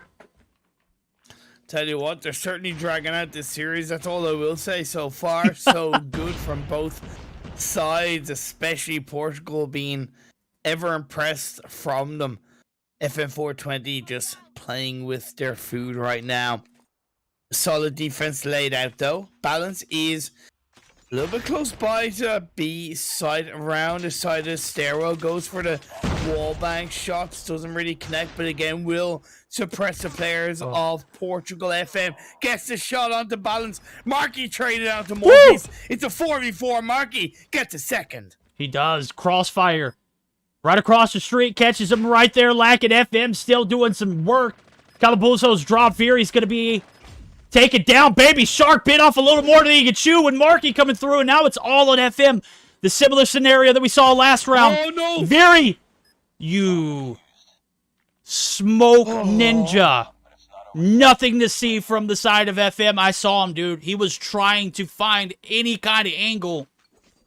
And FN420 put their big boy pants on. They are buckling up for the comeback.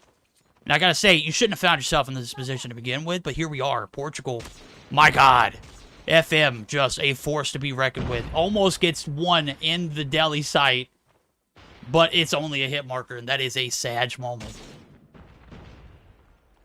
Players of Portugal just walking through as a line. You have FM, Xitium together on top of the hill, but FM goes down. Oh no, Spaghetti-O.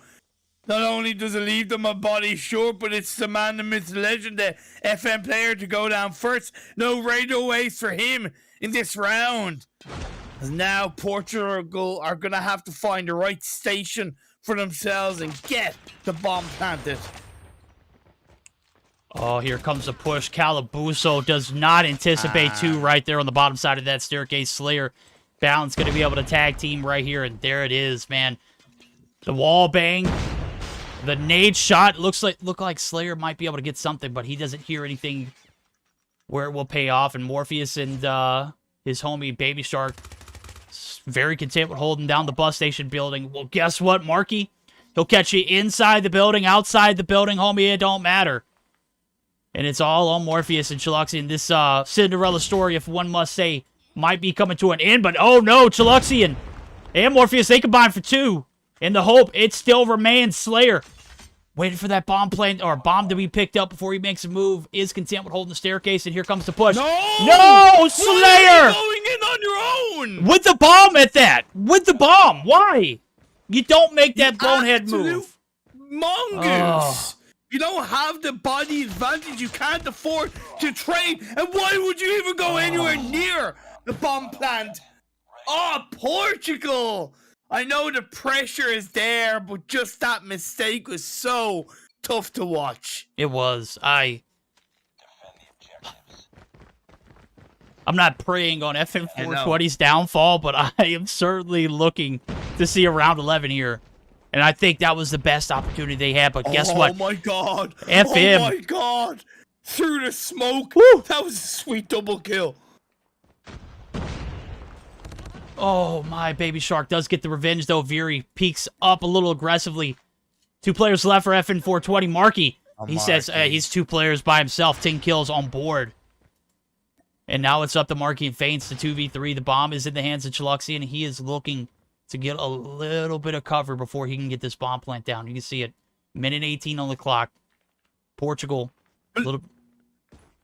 But look how together Marky and Feints are, right? That's what I talk about. When you have the body disadvantage, sticking together now, they both have snipers, so it makes even more sense. But again, just sticking together is a big plus. It's key, right? Because you're able to at least do something with the turnaround. And fortunately, Marky goes down, and yeah, Feints is on his own, unfortunately. No, it is unfortunate, but it's fortunate for Portugal. Chiluxian played the patient game right there. He lined up the shot and was just watching Marky jump up and down right past the dumpster of the staircase, just waiting for him to make one wrong move, homie, and that's all it took. He did not miss. And now the pressure is high. Are we going to a round 11? Are we going to see a side flip? Or can FN420 seal the deal here with Feints? He's going to have to find 3 and a bomb defuse. Calabuso waiting for him to make the push out. The unfortunate COD timing, Feints trigger discipline, but I think it's damage done. Calabuso is on his trail, and now it's a matter of 12 seconds. There's not enough time, ladies and gentlemen. Buckle up. We're going to a round number 11. It's overtime bound. Down goes Feints, and indeed, it's 5 apiece now, and this is round number 11. You're going to see the side of FN420 with the bomb in their hands in the final round of this first series. Whoever wins this wins the series 2-1. It's a nail-biter of a finish. FN420 have had fun, but when it's all said and done, when it really counts, can they come through and shows just a little bit of what they're made of? Well, we'll see now. Morpheus actually taking a peek on Balance. Balance drops. They were looking for the A-side push. Balance looking to clear the path. Well, gets cleared himself. Calabuso and Morpheus right there to shut it down. And now we've got 4 players left standing. Veery, Marky, Feints, Slayer. They've got bus station compromised, but a damn good setup from Portugal. They're just waiting for you to get that bomb plant down. The numbers have not been a factor for them. They have retaken some of the best angles on this B bomb plant. And it is not going to be stopped as of yet. Oh my, the COD timing. Baby Shark looking to get some shots, but FM right there through the backside of Delhi. Slayer onto Chiluxian is positive for FN420. We're at 4 apiece. Feints.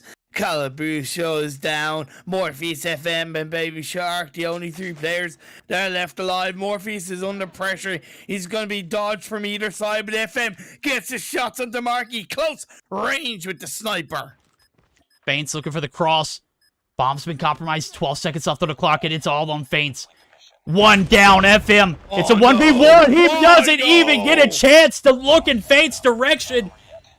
And game number 3 in a bit. I've got nubs now, dude. I don't even have fingernails left after that one. A 6-5 win coming through for FN420. But Portugal, homie, you guys made it through qualifiers. And you put on a damn good show here in this Search and Destroy Game 3. Round 11s are a toss-up, though. this time around, FN 420 just got the better of it. Man, like, I couldn't agree anymore with what Denominate said in chat, by the way, while the round was going on. Like, I love FN 422.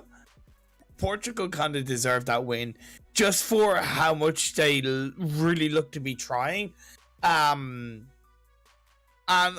again, cliche to say, but a lot of positivity on how Portugal played across this search and destroy crossfire, which can be a very tough map when you don't have your wits about you, when you are playing against a stronger team. A lot of fun had by FN 420, but that doesn't take away from the fight that Portugal put in on board. And I kind of said it, FM 17 kills. Woo! I wasn't wrong. I've been away for a good month, but I still get things like this right. FM popped off. Oh, they did. FM 17 on Crossfire. We're talking about a Portugal team who took 3 on the defense off the bat. They were 3-2 flipping sides. And that's when FN 420 started to, bring their A game. They were not content with losing the series.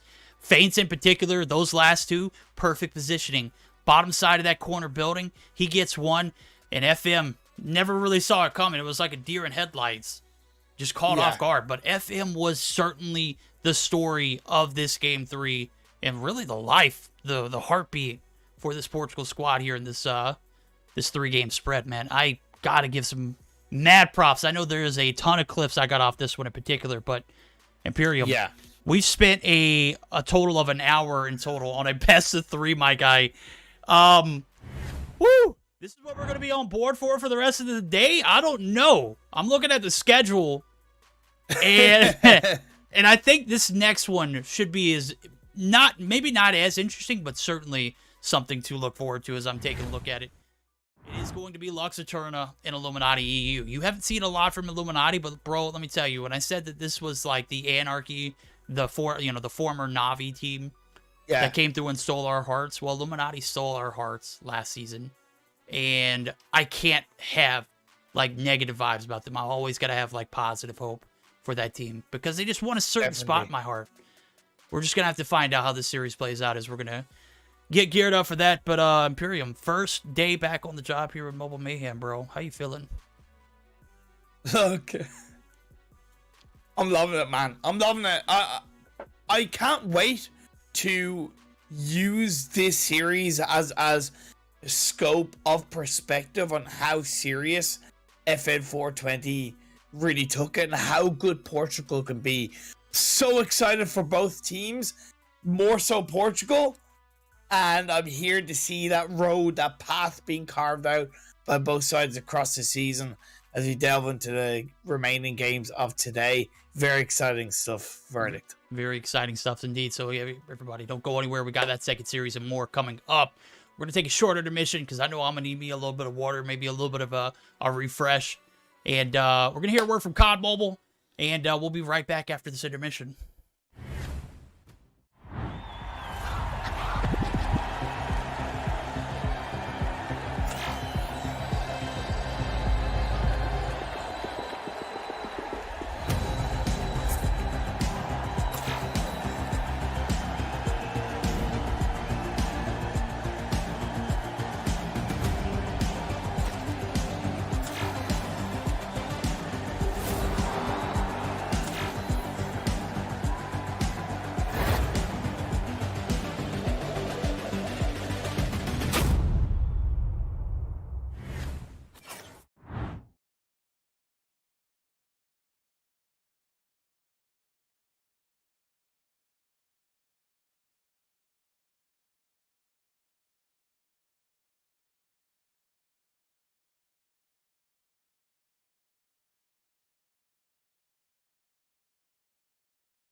Alrighty, ladies and gentlemen, we're back for series number 2. It is Lux Aeterna, a qualifying team, versus Illuminati EU, one of the invited teams in Imperium.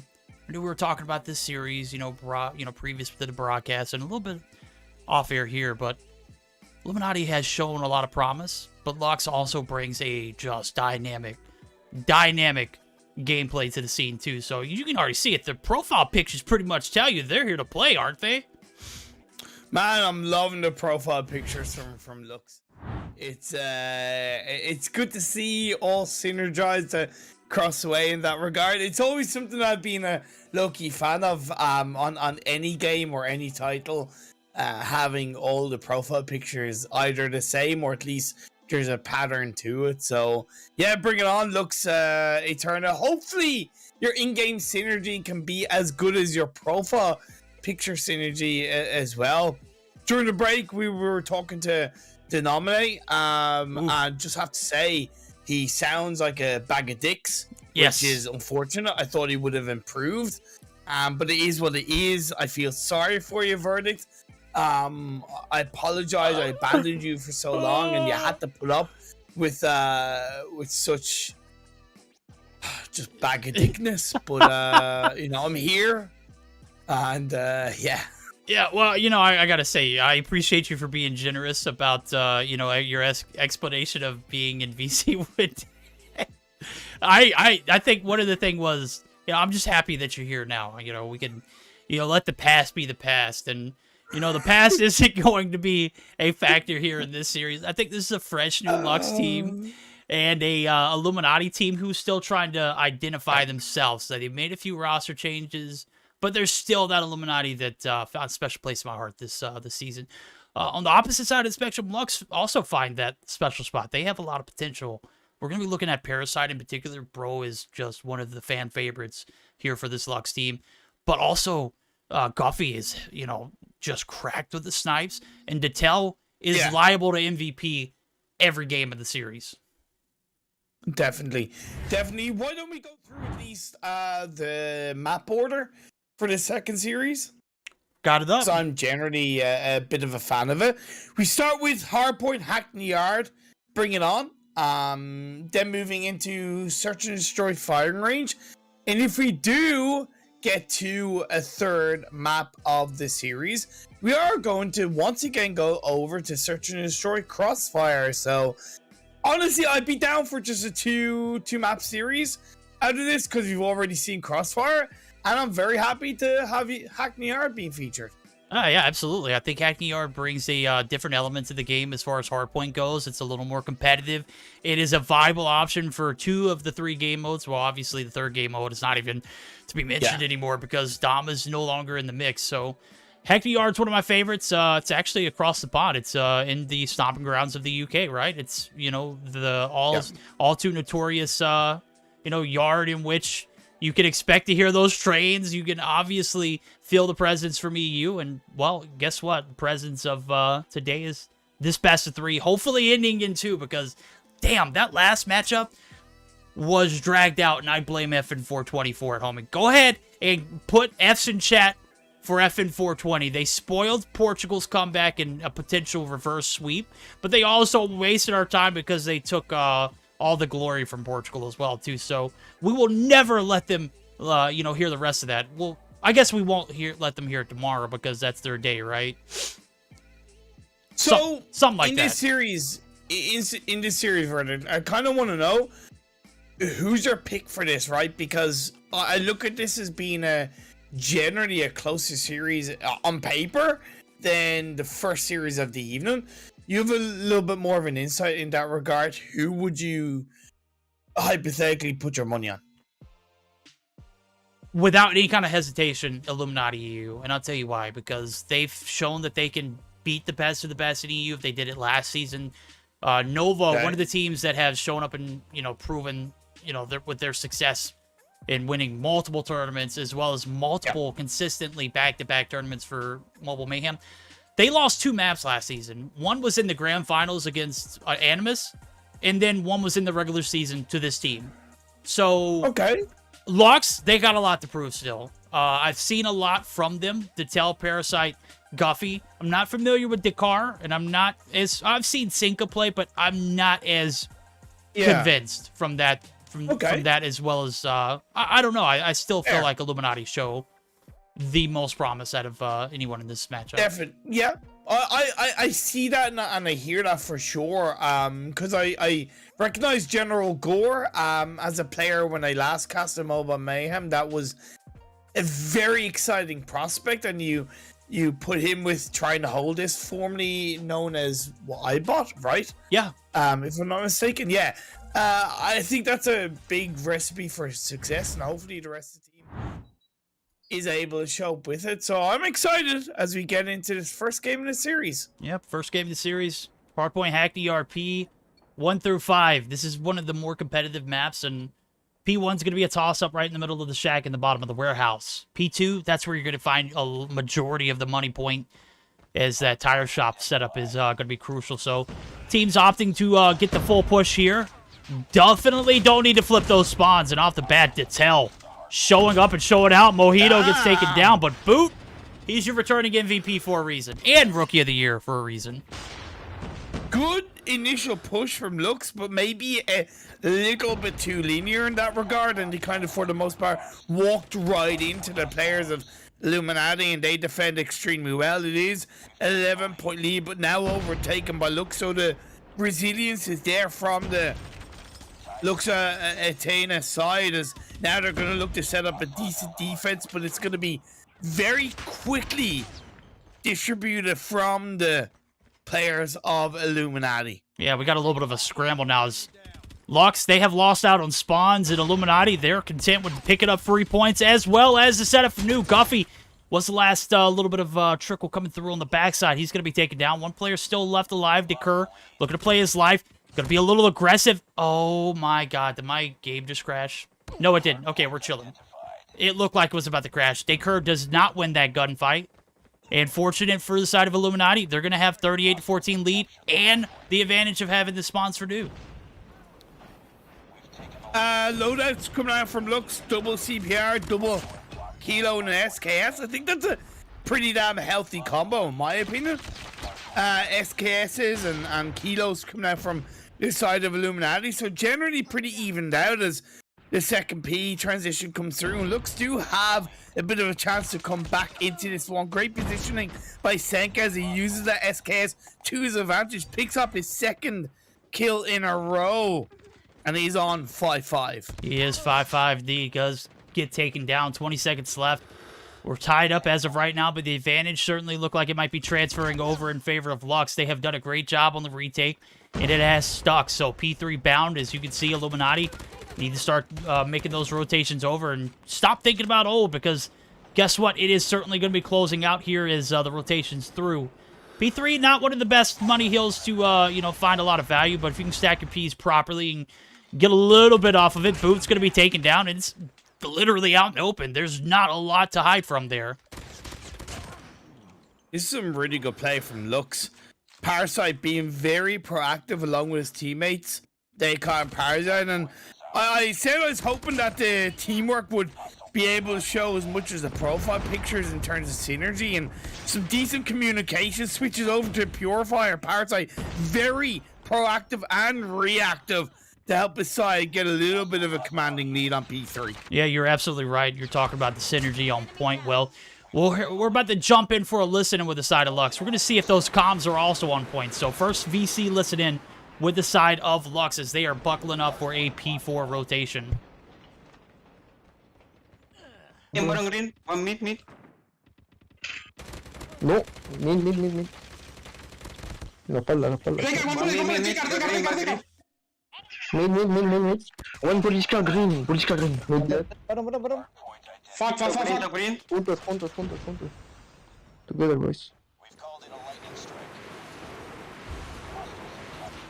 Purifier point. Purifier dead. In the wall. Danger, one more, Danger. Fuck lift. Are you stuck? Fuck lift is pushing. Mid life. Top green. Mid there, one police car. I'm green dead. No, mid is pushing mid. Mid dead. Right side, go next. One more. Mid. Forklift there. One is next. Go next. Goofy, one top 10. He's going yellow, Goofy. Top 10 going yellow. Relax. On yellow, top point, Goofy, top point, on yellow. Top tower, guys, top tower. Two top. One top, Senga. Two top. Top yellow, low. One shot. Go yellow. Pretty commanding lead coming through on the P5 rotation for the side of Lux. The comms, they were business as usual. Call-outs on point. One of the things that I wish that I would have heard from them on that P5 rotation was the fact that Goofy was the only one there. And there was nobody there to give him support. I would have wished to heard play your life more than anything. But then again, I didn't see Goofy talk at all. So if he's not communicating with his team, true. How can he expect to get the support? Fantastic comms from Tempo. Solid stuff from, I believe, Senka. And Daytel. But as far as I know, little to nothing from Goofy and Daycar from what I could track. You know, a lot of moments of silence and air of a lack of communication. And I'm not saying you need to communicate every single second of a series, but having that length of time just does show a bit of weakness in Lux's gameplay. But overall, they're still in lead.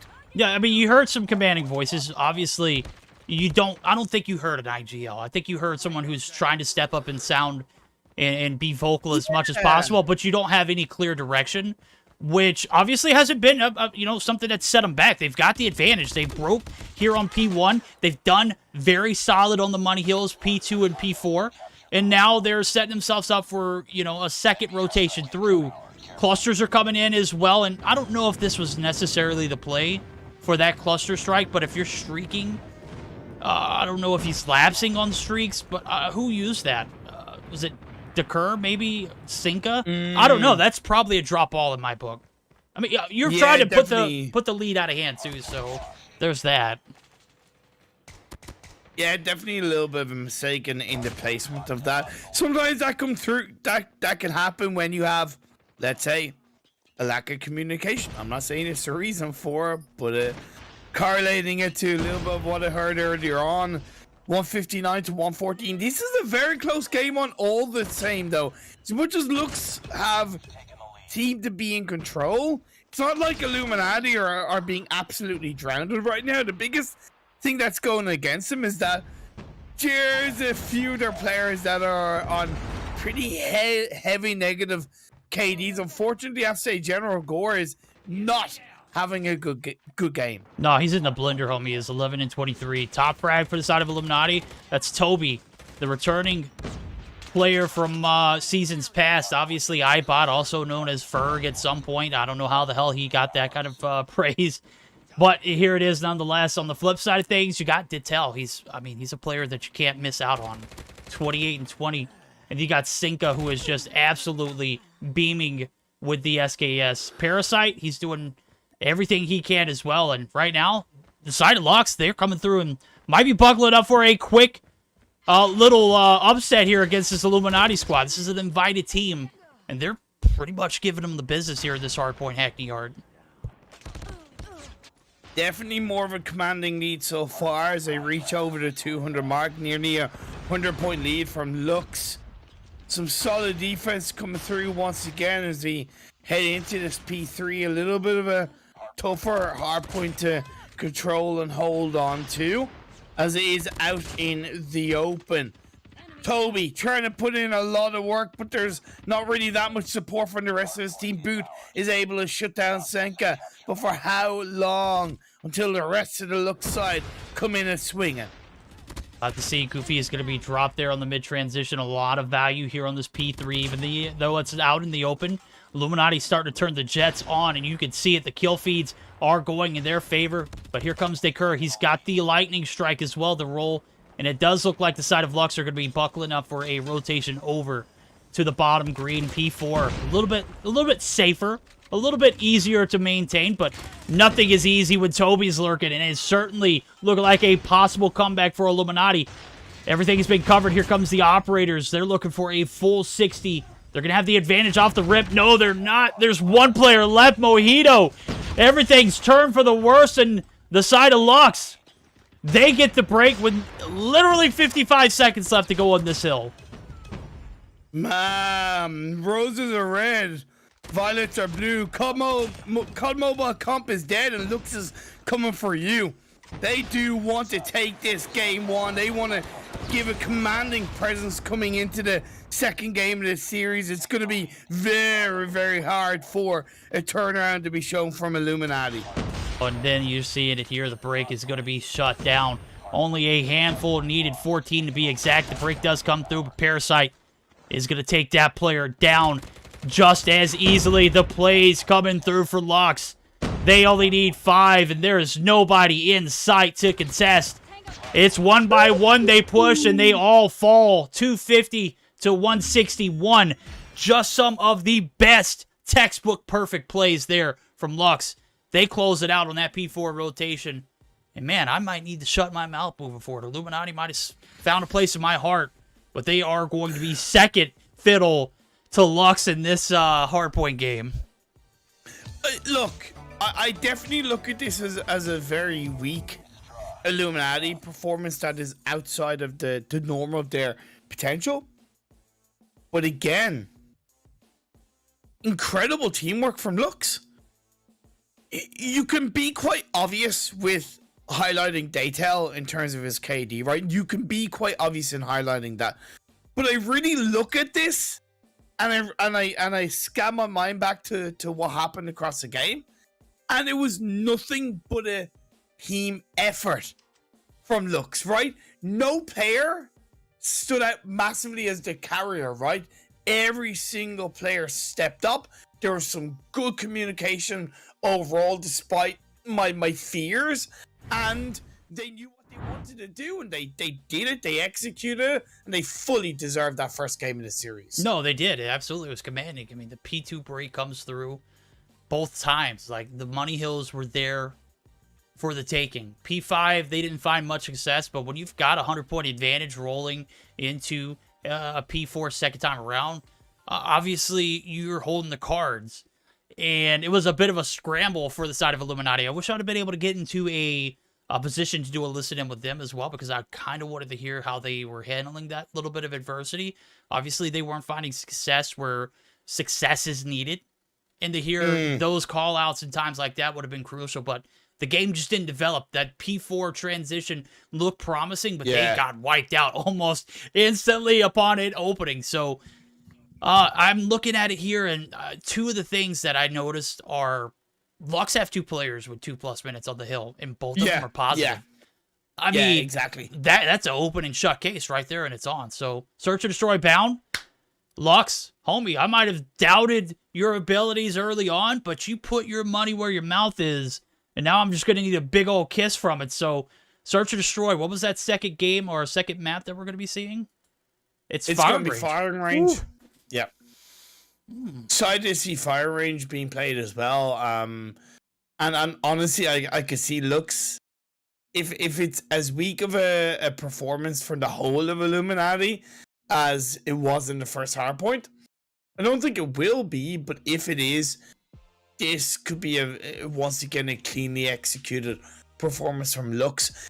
Denominate did kind of say to us in chat that apparently General Gore is playing on LTE, no Wi-Fi, so maybe his latency is a bit higher than normal. That's fair, but I definitely don't think it was no the reason the team failed, right?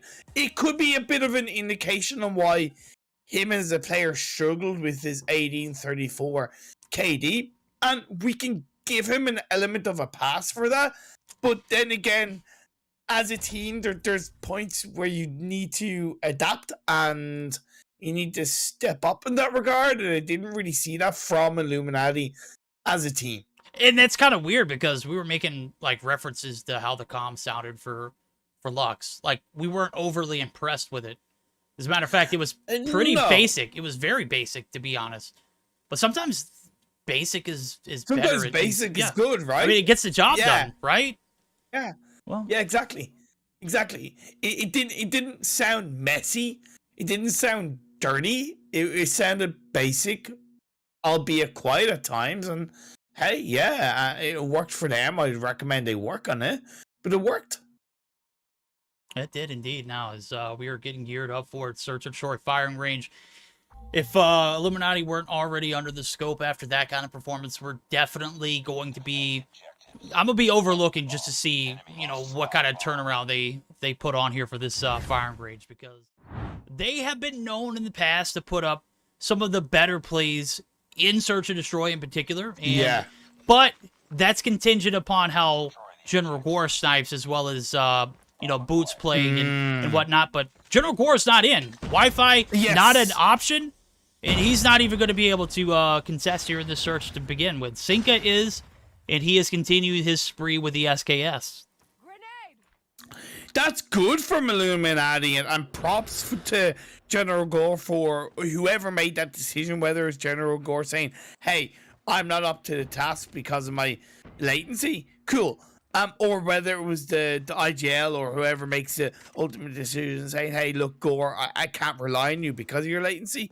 Either way, good decision making from Illuminati, and hopefully with that sub playing in, they'll be able to get this series back on the road. Back on the road again. Being all my friends, we're back on the road again. Okay. Goofy? I don't know how you say it. I heard Goofy in chat or in Discord calls. Good night. Goofy just comes through with the beautiful jump shot. He does get dumpstered there by Toby. My God. Taking 3 or 2 with him. Beautiful. Beautiful shots. Of course, Parasite's going to get the job done. Homie had 38 in the hardpoint. Right now, he's got 2 on board. Fakes the plant and boot. Oh, man. The Fringe M&M. He's trying to get away with his life, but cannot do so. Rounds the corner both sides. And guess who's there? Lux. Daytel, firing on all cylinders so far, 3-0. In this game, he was, you know, a bit of a standout player in the first map of the series. So I'm liking what I'm seeing from this player so far. But I do see an improvement in how Illuminati played for the most part. It was down to 2v2. Firing range can be a little bit volatile, and an early bomb plant is coming through. It is. Starricker looking to make the push through. Trailer side does the D. Gets back. Sinka finds Greasy on the back. And now it's a 3v4 with a little time left. That is going to be 30 seconds on the clock now. Starricker shutting it down in trailer site. And here comes the push. There's 3v3 now as Starricker's able to find the equalizer. But all 3 players from Lux, they have doubled back. They don't care anything about the, you know, face-to-face interaction. They want the backside approach. But guess what? Boot. He doesn't matter either way. Sinka is going to be taken down, and that is going to be an equal round there. 1-for-1s as Illuminati finds a way to even things out. Definitely cleaner coming out from the Illuminati boys for the most part. One observation: when in the blue hell did players' names become so difficult to pronounce? Starricker in the previous series. Why? Get easier names, goddammit, boys. I say the same. Makes my job harder. Yeah, you should have seen. Like I said, Calabuso. I called him Cowabunga throughout the whole qualifier because I couldn't pronounce it. He deserves it. It was fun. I mean, we had fun. I chuckled. I died a little inside after true. they corrected me, but then we live and we learn, right? Like, can't players have normal names like Boot? That's an easy name to say. Thank you. Like, just Boot. Or Shoe. John. Bob. Doe. You know, make it easy for us. Yeah. Doe. Ray. Me. Scump. Faso. Jesus. Okay. Latido. Anyway. Getting back into this game, Lux. Daytail has a bomb in his hands, and they're still trying to find a bit of an opening. One of the biggest advantages with firing range as the attacking side is if you're able to open that door with a kill. It allows you to play with your opponent a little bit more effectively because both bomb sides are very easily plantable. Getting that first kill just makes it so much easier, and that's what they've done, taking that boot. Yep, there it goes, the push. Jungle side, 1 casualty. Make it 2-for-1s, though, as Goofy coming through. See? Does gets It's the Goofy. cross. It's Goofy. It's Goofy. Okay, I heard Goofy in Discord chat or Discord. I don't care. It's okay, Goofy. Goofy. It's Goofy. Good deal. Detel does get the job done. The plant's going down. 38 seconds on the clock here. The 3v4 retake, and you can see the positioning. Lux, they're looking to take one more round in their favor. They've got a pretty decent setup. All three players in the backside of firing range. They're just waiting for the players to push up, and one in Greasy does drop, and that is going to be Detel finding his fifth. Man, my guy does not miss. Rouse the corner. The slide peek does not pan out. Detel. Oh, Jesus Christ. day and night tell. My Detel. God, he does it either way. Like I'm really I've been on his perspective on a couple of moments, and there's a star in this player. There's genuinely a star in this player, and I'm not trying to be overhype. You know, maybe I'm sounding stupid, but I just there's a star in Daytel. The rest of the team are following suit. Senka gets the kill on the Stariker. I was about to say there might be a star in Detel, but there is certainly a star in Illuminati, but he's dropped this time. Stariker bites the dust. Mojito, half health as well, is still peeking the barrel sight now. I gotta say, Lux has done a great job of opening up with some bloods of their own, and they've done a great job of capitalizing on them. They've got one down here. Which player they're gonna make? They double down for a jungle side push there. Oh, Mojito on the rocks. Senka has dropped. And we've got 4 for 4. And still no commitment here from Lux early on. Minute left. Minute's burned off. It's not early on. We're halfway through this round. Man. I'm just consistently impressed overall from the players. It looks the bomb is yet to be picked up. However, now Goofy gets on board. Player advantage is in the hands of Illuminati, looking to swing this around and make it a 2-2 across the round so far. Parasite takes a lot of damage on top of the high ground. Gonna have to be careful not to stay in an exposed position for too long. His teammate Goofy is covering with the sniper. He's gonna get exposed himself. Pop from either side. Paradise on his own, and down he goes. Parasite's got to get with the program here. He's sitting on a donut, and this round was his round to turn things around. And round we went, nothing still on the board for Parasite. A great hardpoint game followed up by 4 rounds in a row where he has just not had success. 5 and 3 for Senka to tell the story of the night. Certainly one of those players we can count on to be consistent across the board. He's 6 and 2 as well. And Illuminati still able to even things out, even though Greasy isn't having the best plays for himself. He's sitting on the donut. He makes the last second, sub in, so just give him the benefit of saying he's not as warmed up. So last attack around here for the side of Lux. They're looking to take the advantage before we flip sides. And the pattern shown has been round for round. Lux takes one. Illuminati squares it up. Lux takes another. Illuminati there for the revenge. Who's going to change the pattern? Who's going to take the advantage? Boot. He's taking some shots. He is going to be able to extend his life, but I like this. I like the B-side of push now as 4 players committing. 1 player on the flank there in Guffy. I like the fact that they sent the 3 players forward without the bomb player in front, and the trade comes through. They tell Daycar they're going to take down 2 players, so it is 4v3. Stariker is on that little bit of a high ground, should be able to get the shots, but they tell. Oh, damn, man. Just somebody think of the children. This guy. Slow, bro. Slow. No worries. No fears. Gunshots on point. Gun skill just absolutely immaculate. And here comes the push from Greasy. He gets dumpstered. Detel finds a way to get another one. And Lux have the advantage as we flip sides in Imperium. You asked for a 2-0, a crisp victory. I told you that Illuminati would deliver. I gave you wrong information on me. I gave you the absolute wrong. No, I don't think you gave me wrong information. Really, like, I understood where you're coming from, and it's not out of the woods just yet, right?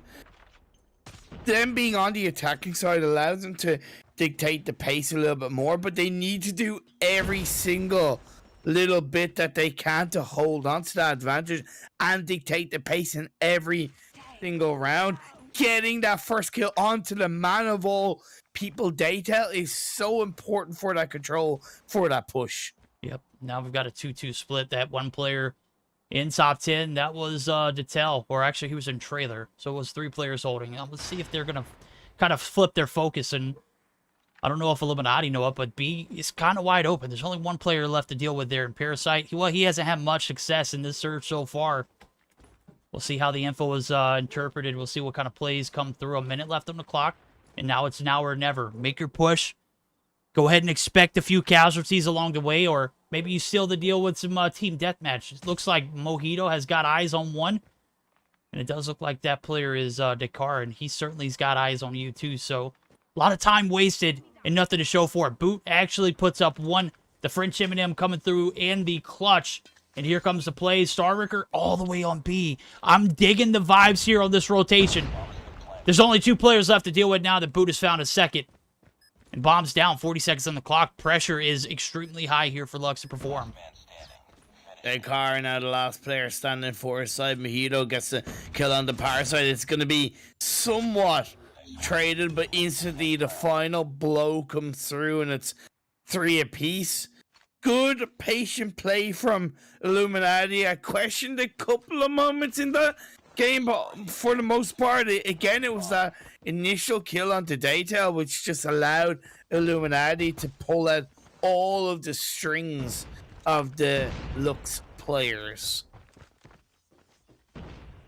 All right, well, here we go. 3v3.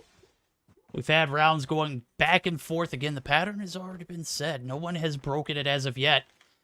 But we flip sides. We see a lot of success early on there for the side of Illuminati. So we'll see how it pans out now. As the push coming through. It looks like they are going to be conservative as all get out. 3 players. Well, 2 players on A, 2 players on B for Lux. 1 in the middle trying to play that traffic control. He's found a way to get onto the top of the sandbags area, but still nothing really to show for it. Nobody has made the wrong moves. Nobody's made the right moves as of yet. So minutes pass. The push coming through. Boot. I don't like Lux's defense. I think it's a little bit too spread. I see where Dakar is coming from, being on his own in the middle where it gives him high ground advantage. I just feel like the risk is too heavy that if one push comes through as it has on the power side, it leaves them so much more exposed where that defense becomes a little bit harder to contend with. But good theory, poor execution for Lux as Goofy goes down. Yeah, Mojito. A little bit of sugar in that shot right there. It does come through. The bomb's going to be pushed through the jungle site. There's only 2 players left to deal with. Oh my god. Mojito, 7 on board, finds the player right there on the top side. Peeking through the window seal, and now it's all on Dakar. The lone wolf. Another flawless round here for the side of... Good night, Mojito. Shaken, not stirred, homie. I said Illuminati needed to take advantage of every single element of control, and they're doing that. It's a methodical set of plays, and again, I don't really like some of the Lux defense, but I can't deny how well Illuminati are doing to be patient, coordinated, and execute every move as if it's their own in that regard, as if they created it, as if they came up with it, as if it's their child and they're nursing it up to an adult and saying, here, fly on your own, pretty, be independent as one. I don't know where I'm going with it, but either way, it's good stuff from Illuminati.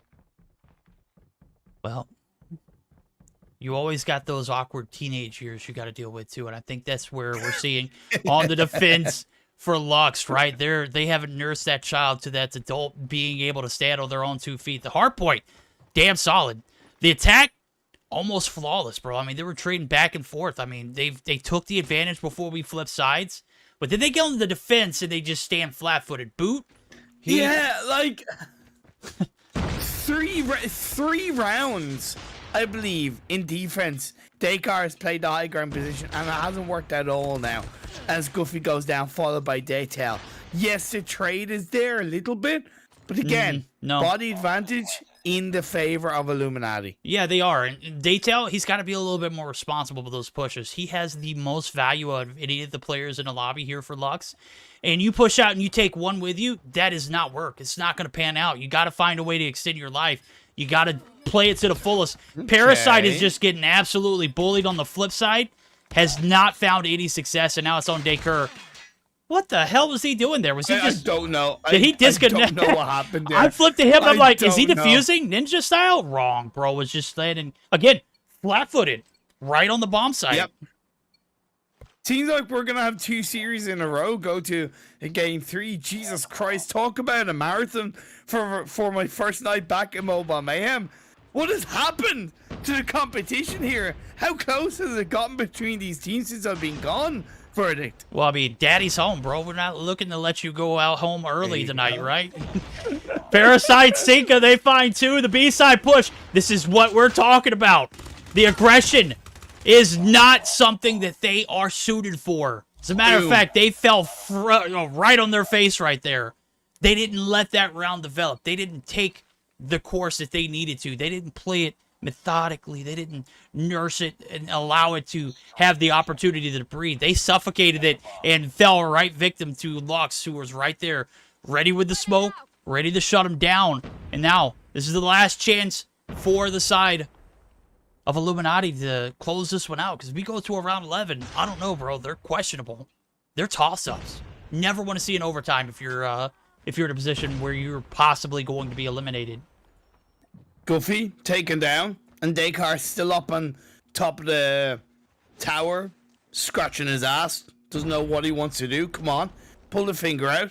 You're a player down. You need to get a better defense set up. You've got 1-1, 1-1 spread. What are you hoping to do with that? Really? That the players of Illuminati are just going to fall on their own? Yeah, okay, boot goes down. It's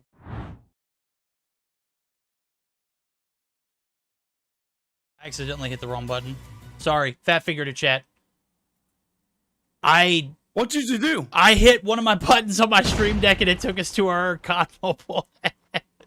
Oh my god. Was I still being heard? Or yeah, what? you heard everything. I hit it the last minute right before I started talking. I was like, oh! Okay. Oh, we're good. We're good. We're going to a round 11, it appears. Illuminati just... I was so just distraught by you saying the finger and somebody's butt for Descartes. He certainly gets the finger out, but someone is quickly there to fill the hole for themselves. Whatever floats your boat, Verdict, whatever you do in your own time is fine by me. No judgment here. Whatever you and your wife consent to is all good in my books, friend. Jesus Christ. It's hell. I said it. You got to find a way to extend your life. You're the last hope here, Greasy. Rounds a quarter. No call-outs. Homie, what the hell was that? That's hell. Finds his 14th. Bomb's playing at 30 seconds on the clock. Starricker. Are you going to be able to find a way to take him down? Well, guess what? You got 2 to deal with. 1's there. He gets caught up. That is bad. That is bad. Starricker needed to go for that bomb diffuser. Obviously, Sync is there to have his teammates back, and we're going to a round 11. Sheesh. Shout out to Rhea and chat. She's OP. Ratio Queen. Ratio Queen.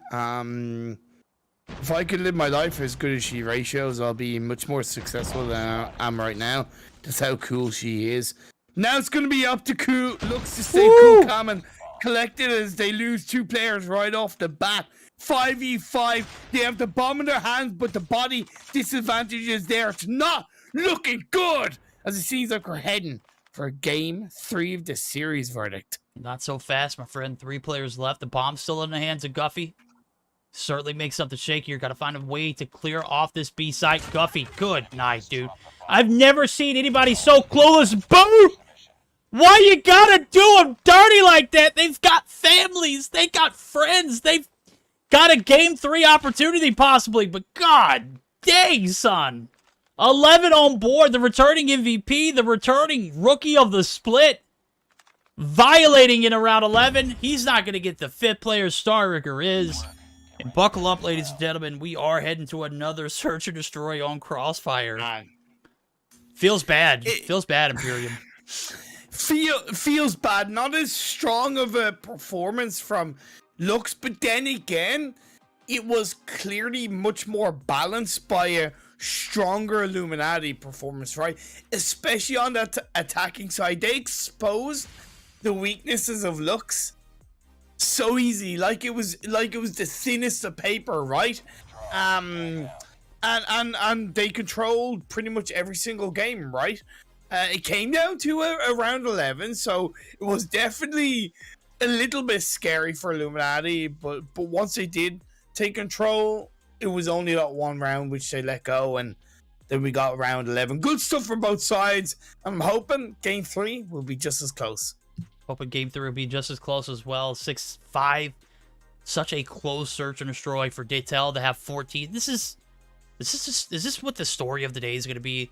We're going to see teams lose, and one of the losing players have double digits, and it's just, I mean, ridiculous the amount of kills that Daytel had here, as well as our previous series. 17 on board for FM. You know, what happened? I thought radio was dead. I mean, video killed the radio star. Exactly. There you go. That's your answer. I mean, we're watching this right now, and we're hearing the lovely 1s and 2s from the man, the myth, the legend, the Irish potato himself. God damn it, man. I mean, you're already getting more praise in my chat than I am. All right, everyone's like, Verdict, you're such a bot. You hit the map. That's a great map. Oh, I love you, Imperium. Imperium, stay. Don't go anywhere. Kick Verdict. I hate this place. Okay, bro. Jesus, chill. Like, do you wanna goddamn hug over here? Like, I got you, bro. Yes. I got you. Yes. Daytel. This is like the game where I kind of look at Daytel and go, okay, again, he's just starting making 14 kills. He had 3 plants. He was pretty integral in keeping his team alive. When he did get shut down, it made it a little bit harder for Lux as a team outside of the body disadvantage, or even if it was a trade. Yeah, but Daytel was still pretty impressive in that game despite the team losing. Still a young player, though. You can tell. The mistakes that he made middle way through the game, where he's pushing down a trailer, there's 3 people there, and he's just trying to gun all 3 of them. You can't put yourself in position to not be successful right there.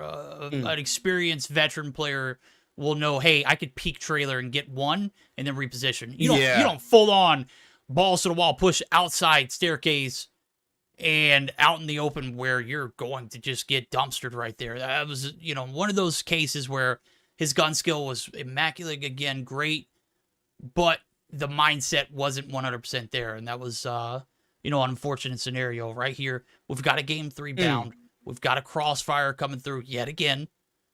And now I need to hear what your thoughts are, predictions-wise. I obviously rolled with Illuminati earlier. Oh, damn.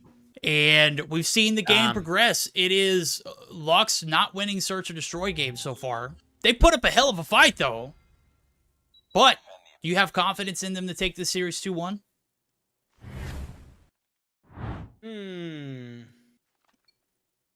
I have confidence in both teams to take 2-1. That's such a political answer, and I'm sticking to it. Go screw yourself, Verdict. I love you. Alrighty. I will kindly go screw myself, chat. And we'll let this game ensue now as round number 1. We're going to see the attack as we flip sides. Illuminati going to be so casually with it, right? I love the one part you took of that was the screw yourself part. I also said I love you. You didn't take that. Come on, man. It's understood, bro. It's understood. Dakar, finger and butt still is going to be able to put a finger in another one, and that's going to be Greasy dropping. The wall bangs. Didn't expect it to come through the backside there. Here comes the Tell doing what he does best. Starricker and Toby. You trying to hold this? Toby gets 1. Starricker gets another. God. We've got a 2v2. Parasite drops. Oh my God. The Tell. The clutch. Now, not happening. To shine, but it's gonna be Toby to get the job done. And was that a bit of a throw from Lux? I think that was just perfect plays from Toby and coordination from the last player that was alive in Starricker. So they pick up 5 kills. I just got to say it was better. Look, in qualifiers, we had a 100% success rate once the attacking team got the bomb down. Today, we've already seen that success rate be shot out the window. That was a perfect example of when you set up properly, how hard it is to retake that A bomb or that B bomb site.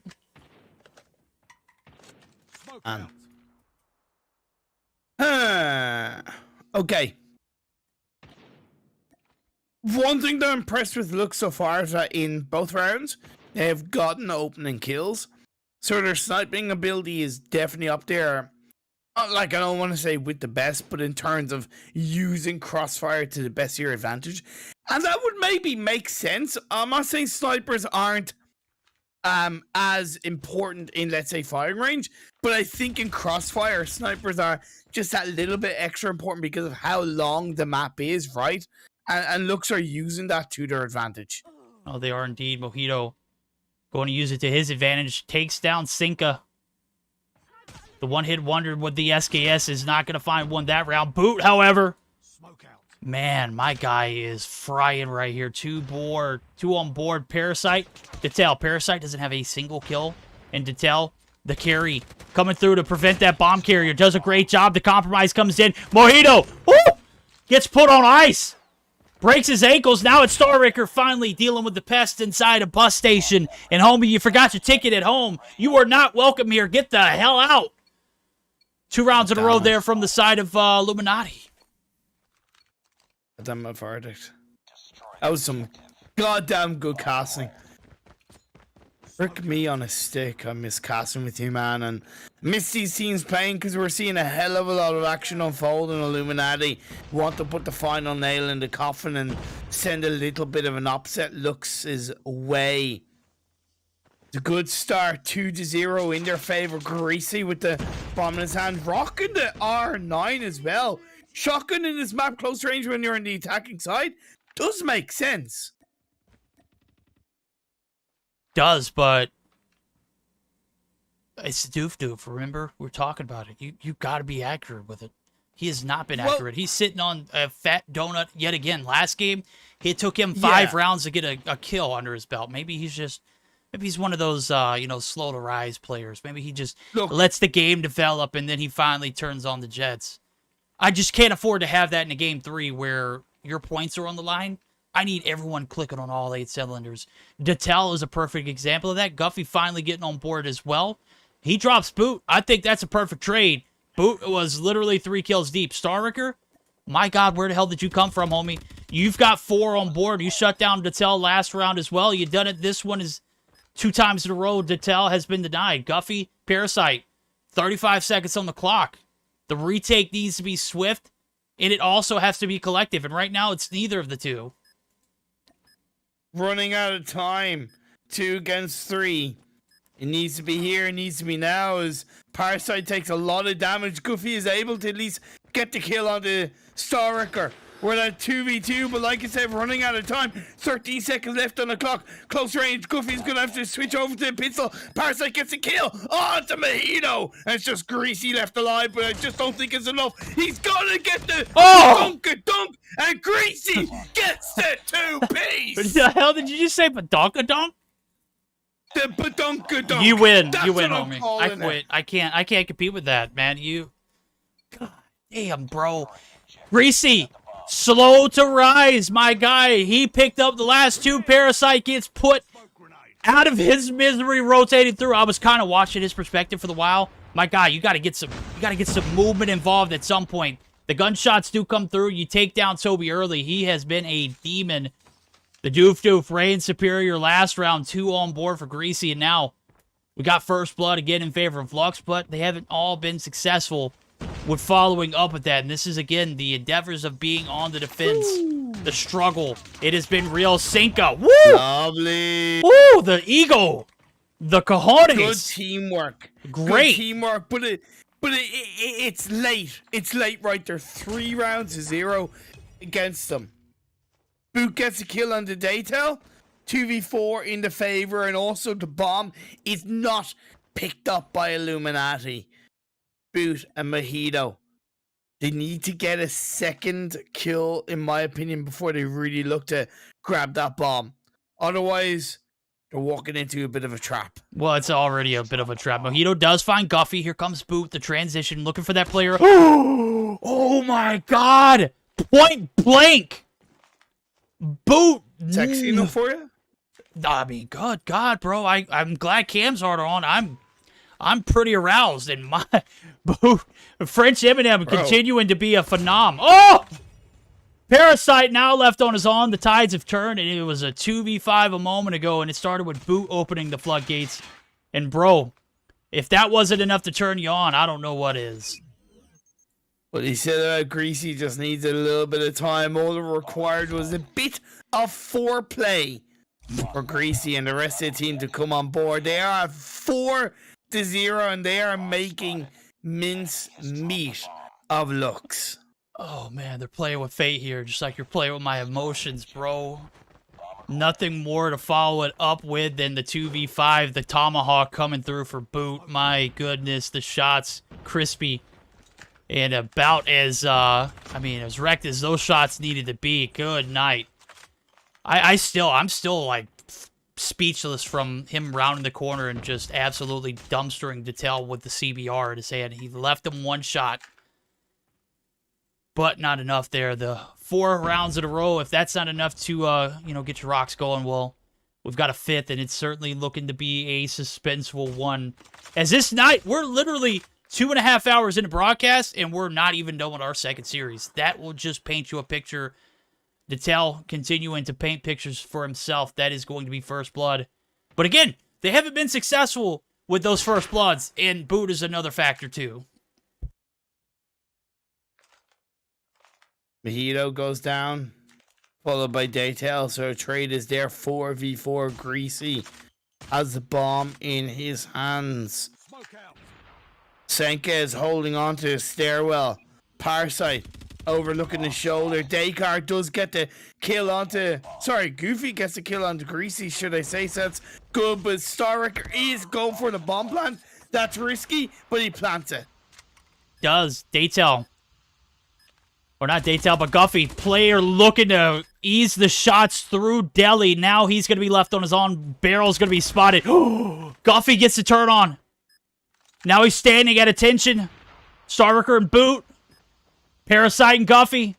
The play's going to come through. Starker. Look how creepy this is. My guy. In the bus. Just waiting to hear that sit rep. And Boot up top. Nope, he's corner building now. Looking for the cross. Starricker, very, very disciplined, is going to wait, but Boot spoiled his kill. Doesn't matter. Parasite comes through, and not enough time to make anything shake there. Boot doesn't even care to get the kill. 5 rounds solid. Illuminati looking a lot better than they did in the firing range. Granted, they won. Win's a win, right? 6-5. Now we flip. Lux, I think, have unfortunately exposed their weakness as a team. Even though they might grab a few rounds, this is do or die, right? This is game, set, match. Point and search and destroy just doesn't seem to be their type of game. It just seems to be the kind of game where they're not able to control the flow, that they can't handle the proper defense. I think a good bit of VOD review is going to be required from Lux coming into the following games of the season. No, you can see it there. The Hardpoint was certainly a bustle for them. They come through with a lot of momentum, but everything just seems to come to a halt. Search or destroy look pretty solid in firing range. Crossfire, however, it's a different element. It's a different beast. Oh, the push. Guffy looking for the player coming through. Head on a swivel. They find 3 in the feed, and now it is all on Toby. And Toby, my God, has played spoiler all too often this match. 8 kills on board. Boot, the French, Eminem. And now it's all on Guffy, the sniper main. 5 kills on board. He's going to need 7 for a hopes of a round 7 indeed. Bomb is down in 38 seconds. And I don't see Illuminati playing this hastily either. This is going to be just wait and pounce kind of scenario. But I say that, and there's Toby. Pays off, though. That's game. That's point. That's match. Illuminati come through with the reverse. Give them the crown, homie. 2-1. But Lux, some damn good hardpoint game, though, right? Got to find a way to figure out search and destroy, because two games in a row. You bite the bullet and you lose. with all due respect to Lux, Illuminati, I don't think we'll have much of an easier search and destroy game, right?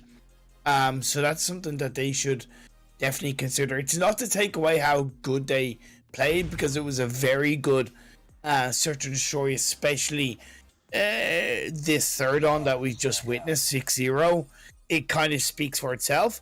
Toby 9 kills, Boot with 8. Boot was fantastic with the bolt action as well with the sniper. But Lux, they have very, very little in terms of defense. Soon as the good thing with that though, Verdict, the good thing with that is it's such an exposing weakness. It's such an obvious weakness that at least it's something that they can work on quite clearly, right? At least in my opinion. Whereas instead of losing and you're kind of scratching your head, kind of wondering where it went wrong, it's very obvious where it went wrong. Just poor defense setup. It was on both sides too of the spectrum, right? The defense in firing range, 2 rounds in a row that kind of got slapped around. Exactly. And then I'd say 3 rounds in a row. 3 rounds in a row they get slapped around, and then here in Crossfire, I mean, they didn't have any success. 5 rounds in a row. Yeah, 6 rounds in a row, just not any success at all. Yeah. And I don't know if that's so much of Illuminati, again, being that better search and destroy team and it prevailing now, or if it was Lux being exposed to what could potentially be a bigger problem down the road. Obviously, if you can't find any success on the defense, there are a lot of defense-oriented maps. Raid is one of them, where you literally don't have to go. Takeoff is another one. And if you can't find success on defending side, obviously Crossfire being attack-oriented, they didn't find any success in that first round of the attack when we flipped. So... Wait. Verdict. Denominate and Gilmania in our voice chat? Hot damn, we got Orlando Bloom in chat? Oh, boy. Are we looking at a foursome right now? Oh, baby. You turned me on earlier when I saw the shots, right? The blood's flowing on me. The blood. Do I need to start taking my clothes off or what? Oh, Gilmania Denominator, you gonna open your mouth for me? Oh, my panties were dropped as soon as Gil came in.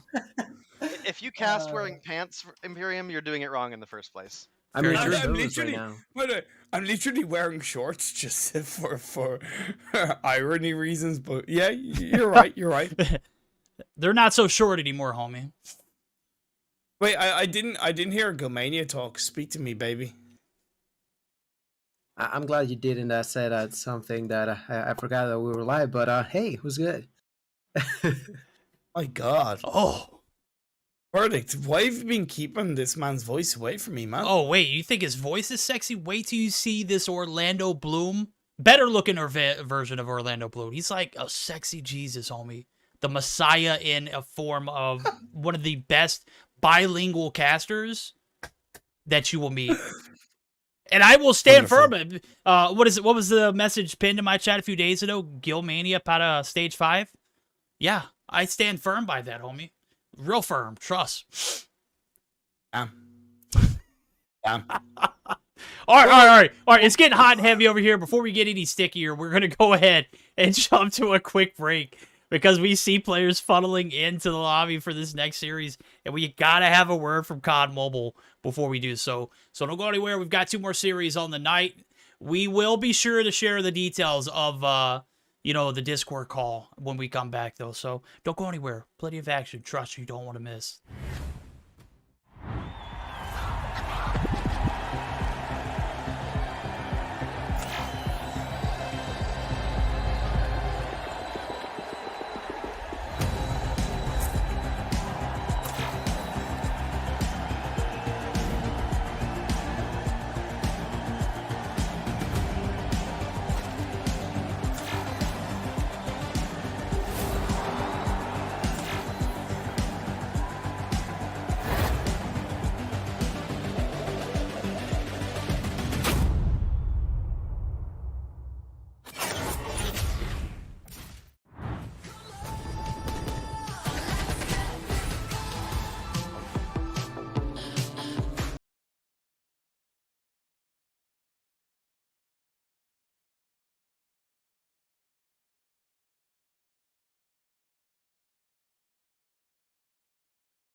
baby. That was dope.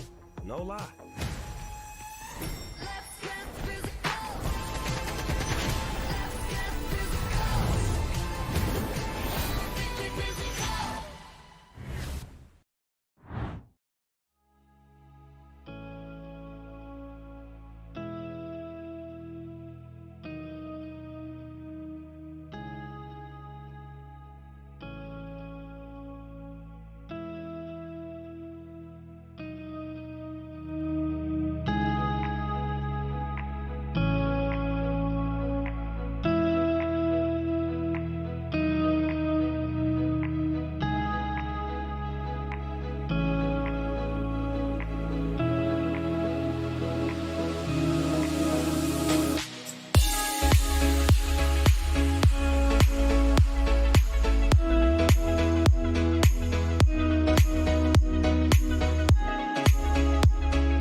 All hands on deck here. That is right. We've got a bit of a full Discord call right now. I gotta say, ladies and gentlemen, you missed out on some of the best back and forth banter, but nonetheless, we're going to continue that same action as Anarchy and EuroElite are looking to square off, and Imperium, I know you're looking for a convincing series of 2-0, but I gotta say, I don't think we're going to find that here in this third series, bro. I hate to be the bearer of bad news, but EUE is like the pinnacle of qualifying teams.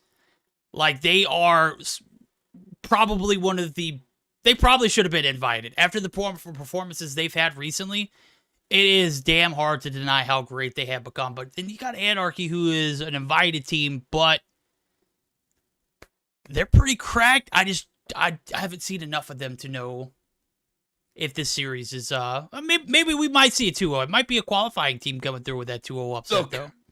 Look. I'm definitely being selfish when I say I'd like a 2-0.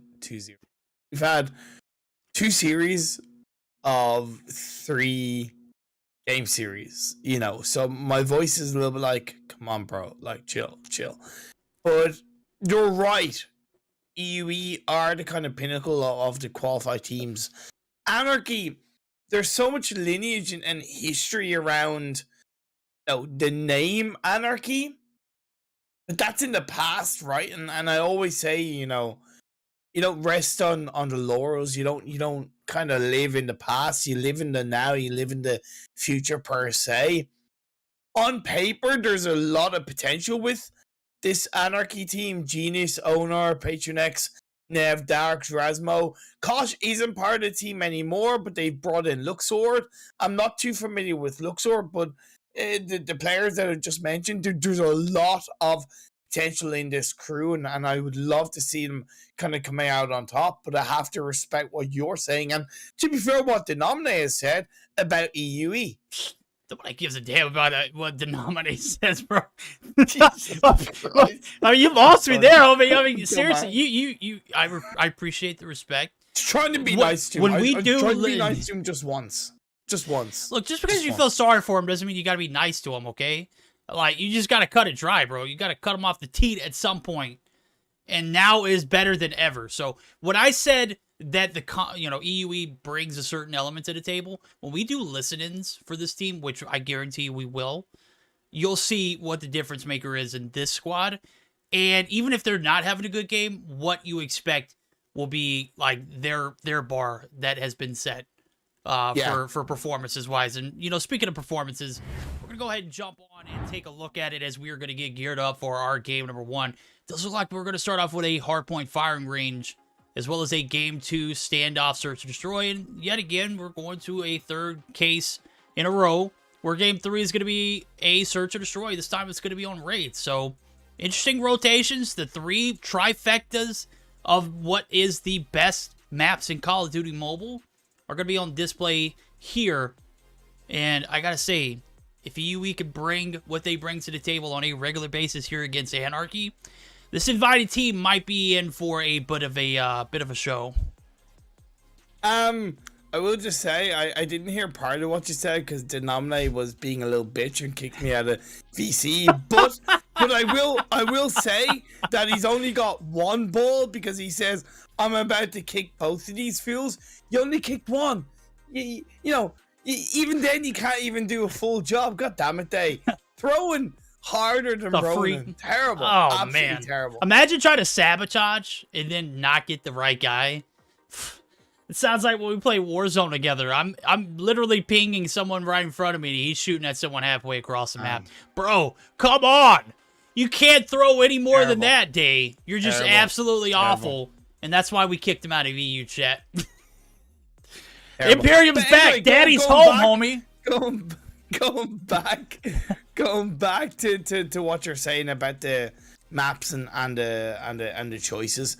Look, I love the fact that we're getting hardpoint firing range because you saw search and destroy firing range. And I love the differences these maps bring to the table in terms of what firing range brings to the table in terms of different styles of game.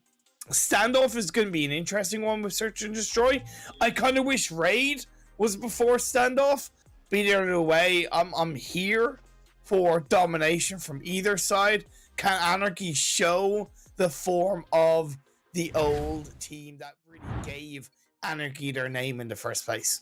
Well, we'll have to see now as we're getting buckled up for it. That's right. Game 1, hot one here in Cuba. Firing range certainly has never looked better. And here it is. P1 going to be out in the open. Sandbags not necessarily where you want to be finding a lot of success, but you find a lot of success off also denying those rotations over to P2 where the money hills begin. And off the bat, the first few points are going to go in the hands of Anarchy now as they are doing a good job of holding the point as well as holding off the push for that spawn flip. Now, this isn't the karma, This is kind of like, Walmart karma? No, definitely not Walmart. Probably should have chose a different name. Walmart karma in the eyes of the Karma from Nova that played in Stage 5 now is part of that 117 Not Found roster. I wouldn't go as far as saying Walmart. If we say Walmart anything, it's Blur because he's the Walmart Tectonic. But that's a different scene. I just wanted to take a stray shot at Blur for any cause. God damn. You're never safe in Verdict's cast, homie. Never.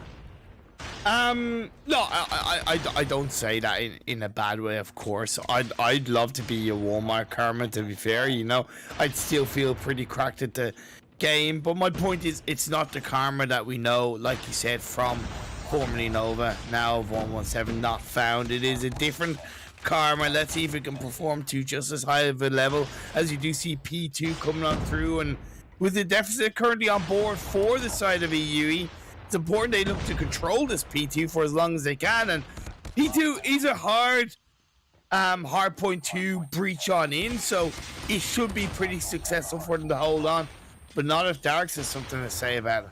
Yeah, Darok's bit of a spree there. Rasmos as well. Rasmos, literally one of the better players in this lobby. 7-4, 92 for Darok. So hot damn, bro! What a fire start in this firing range. Now P2 coming down to a dwindle a bit. The scrap for his scrap time is become just one of the scrappiest P2 innings where the break does come through, and that is going to be EUE with the advantage. But the point still up for grabs, and a lot of just back and forth we've seen. The advantage still in favor of the sides of Anarchy, but trailers opening up for business, and Rick might have just tossed a nade for death there.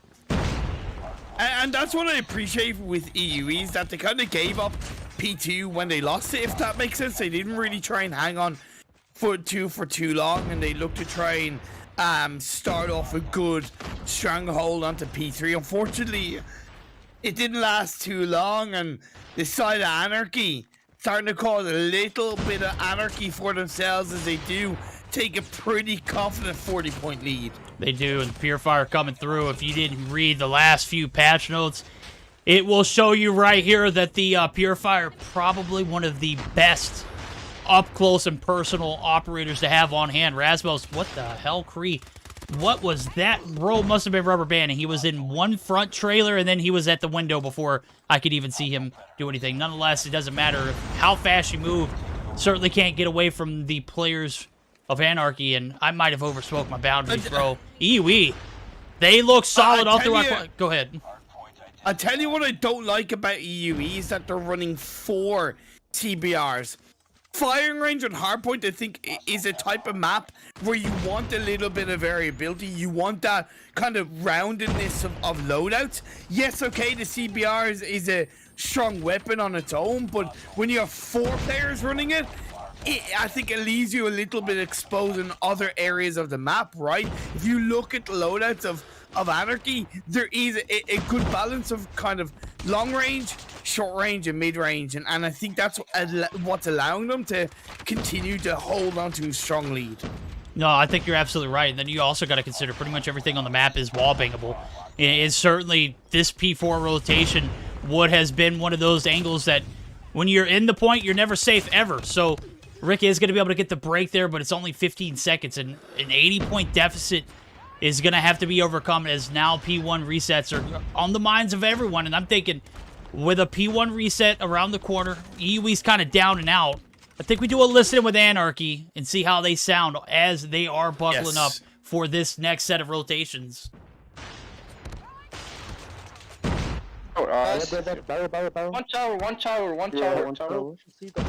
Tower, boys, tower. Need him. Shoot that tower. I'm just needing front, so they kill. No, he's one shot, dead. I go inside. Guys, we're in the trailer, push trailer, please, guys. Wood. They on wood. Nice, push Knev, nice. Trailer dead, going. Mid wood, dead. No one, mid chuck. Pushing, This one firing. Yeah, I'm firing. Three down.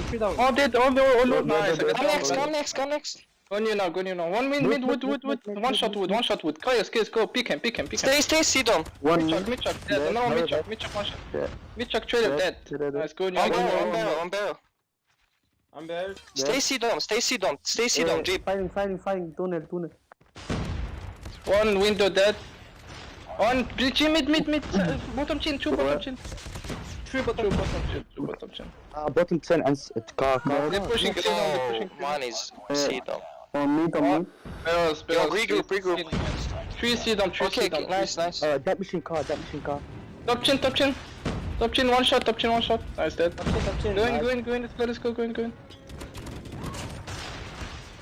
All right, P2 coming through. 155-64 comms. I love the banter. I love the peek 'em. The back and forth with this Anarchy team is like I've never heard from them. And maybe I should have been praising them on the comms. I'm getting an opportunity to do so now because I had it firsthand. but it's been a minute since I've been able to cast this Anarchy team, and they look better than ever. I have to say, good positivity with the comms. They didn't sound too negative. The tone of voices were very good. The one negative I will say is that there's a lot of repeating themselves and saying the same thing 2 or 3 times. To me, idealistically, you don't want to be saying the same thing 2 to 3 times, right? Because of how fast-paced the game is. You say one thing, you need to give space for your teammates to either respond or follow it up. Whereas when you're saying kind of like something 3 times, that delays the reaction in terms of communication or movement. So that's the only negative. I think it's because maybe the team hasn't been playing that long together, so there's an extra reassurance required. But overall, very positive, and the comms are proven to be very effective in the performance. 195 to 84. Oh my god, I just saw Genius get a hit marker right there on the player who's come through. Freeze nonetheless going to be taken down. P3 has just been a battle of who can stay on the point the longest. And right now, the side of EUE, they need as many points as they can get. So 20 points is what they're going to be left with on this rotation. P4 through. I gotta say, the comms certainly, you know, when I hear it from that light, could have been a bit improved. It's a little bit of a wasted breath when you're repeating things over and over. Yeah. But until you get those right results, which they have, I'm guessing, you know, a little bit of back and forth until you get it done is never a bad thing. 195, 112, the success is there. And now we're looking at it. It's certainly better than silence verdict. I'll say Facts, that much. facts. So, yeah, for sure. Well, now the battle for a comeback here for UE as they have found themselves in a big deficit rolling in the P4 break. Does come through, but here come the players. Each and every angle being pushed. Karma going to be left up top. Wood is no match for the 3 players taking shots at him. 205 and counting. They can't close it out here, but Anarchy have set themselves up for a tremendous success early on and long way through. The breaks have been there. The holds have been solid. And now it is only a matter of moments for this EUE squad gets taken down. The break does come through. There's 2 players left of the objective.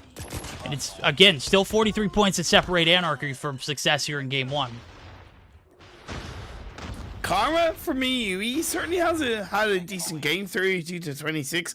The only player on his team to actually have a positive KD, and I think that just is a little bit of a sign of where their struggles have been. The firefights, the 1v1s, the 1v2s even to an extent. It just hasn't really gone their way in that regard.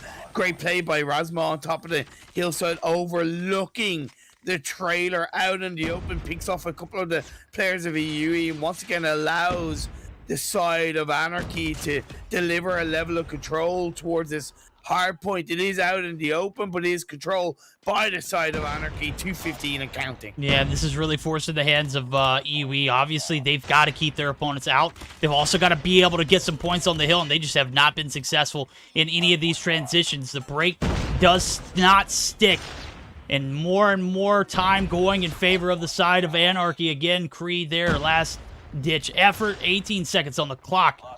Not enough time for the side of Anarchy to close it out, but again, we got a P2 Money Hill where they've been successful 2 times in a row. They've got streaks galore. It's only a matter of time before this, 13 or 23 seconds comes in where they're going to have to find a way to be successful on this break.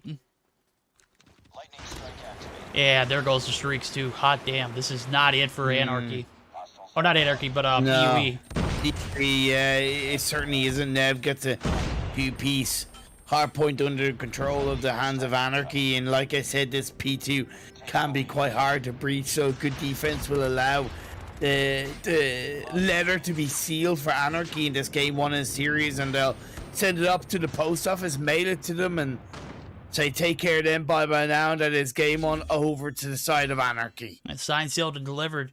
I will go ahead and pick that package up later, homie. That was a big dub indeed for the side of Anarchy. They've come through with a lot of energy rolling into the first set of hills. They didn't let off the gas pedal as the game progressed either. They just continued to grief, continued to earn those streaks. Yeah. Set themselves up proper for that P2 ending, right?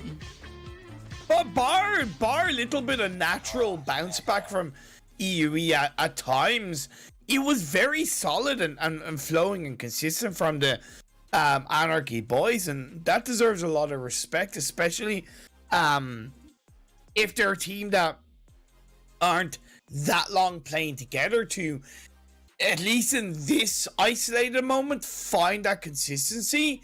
It screams a lot in terms of their potential throughout the whole of this mobile mayhem. It's just going to be up to them to follow suit in Search and Destroy.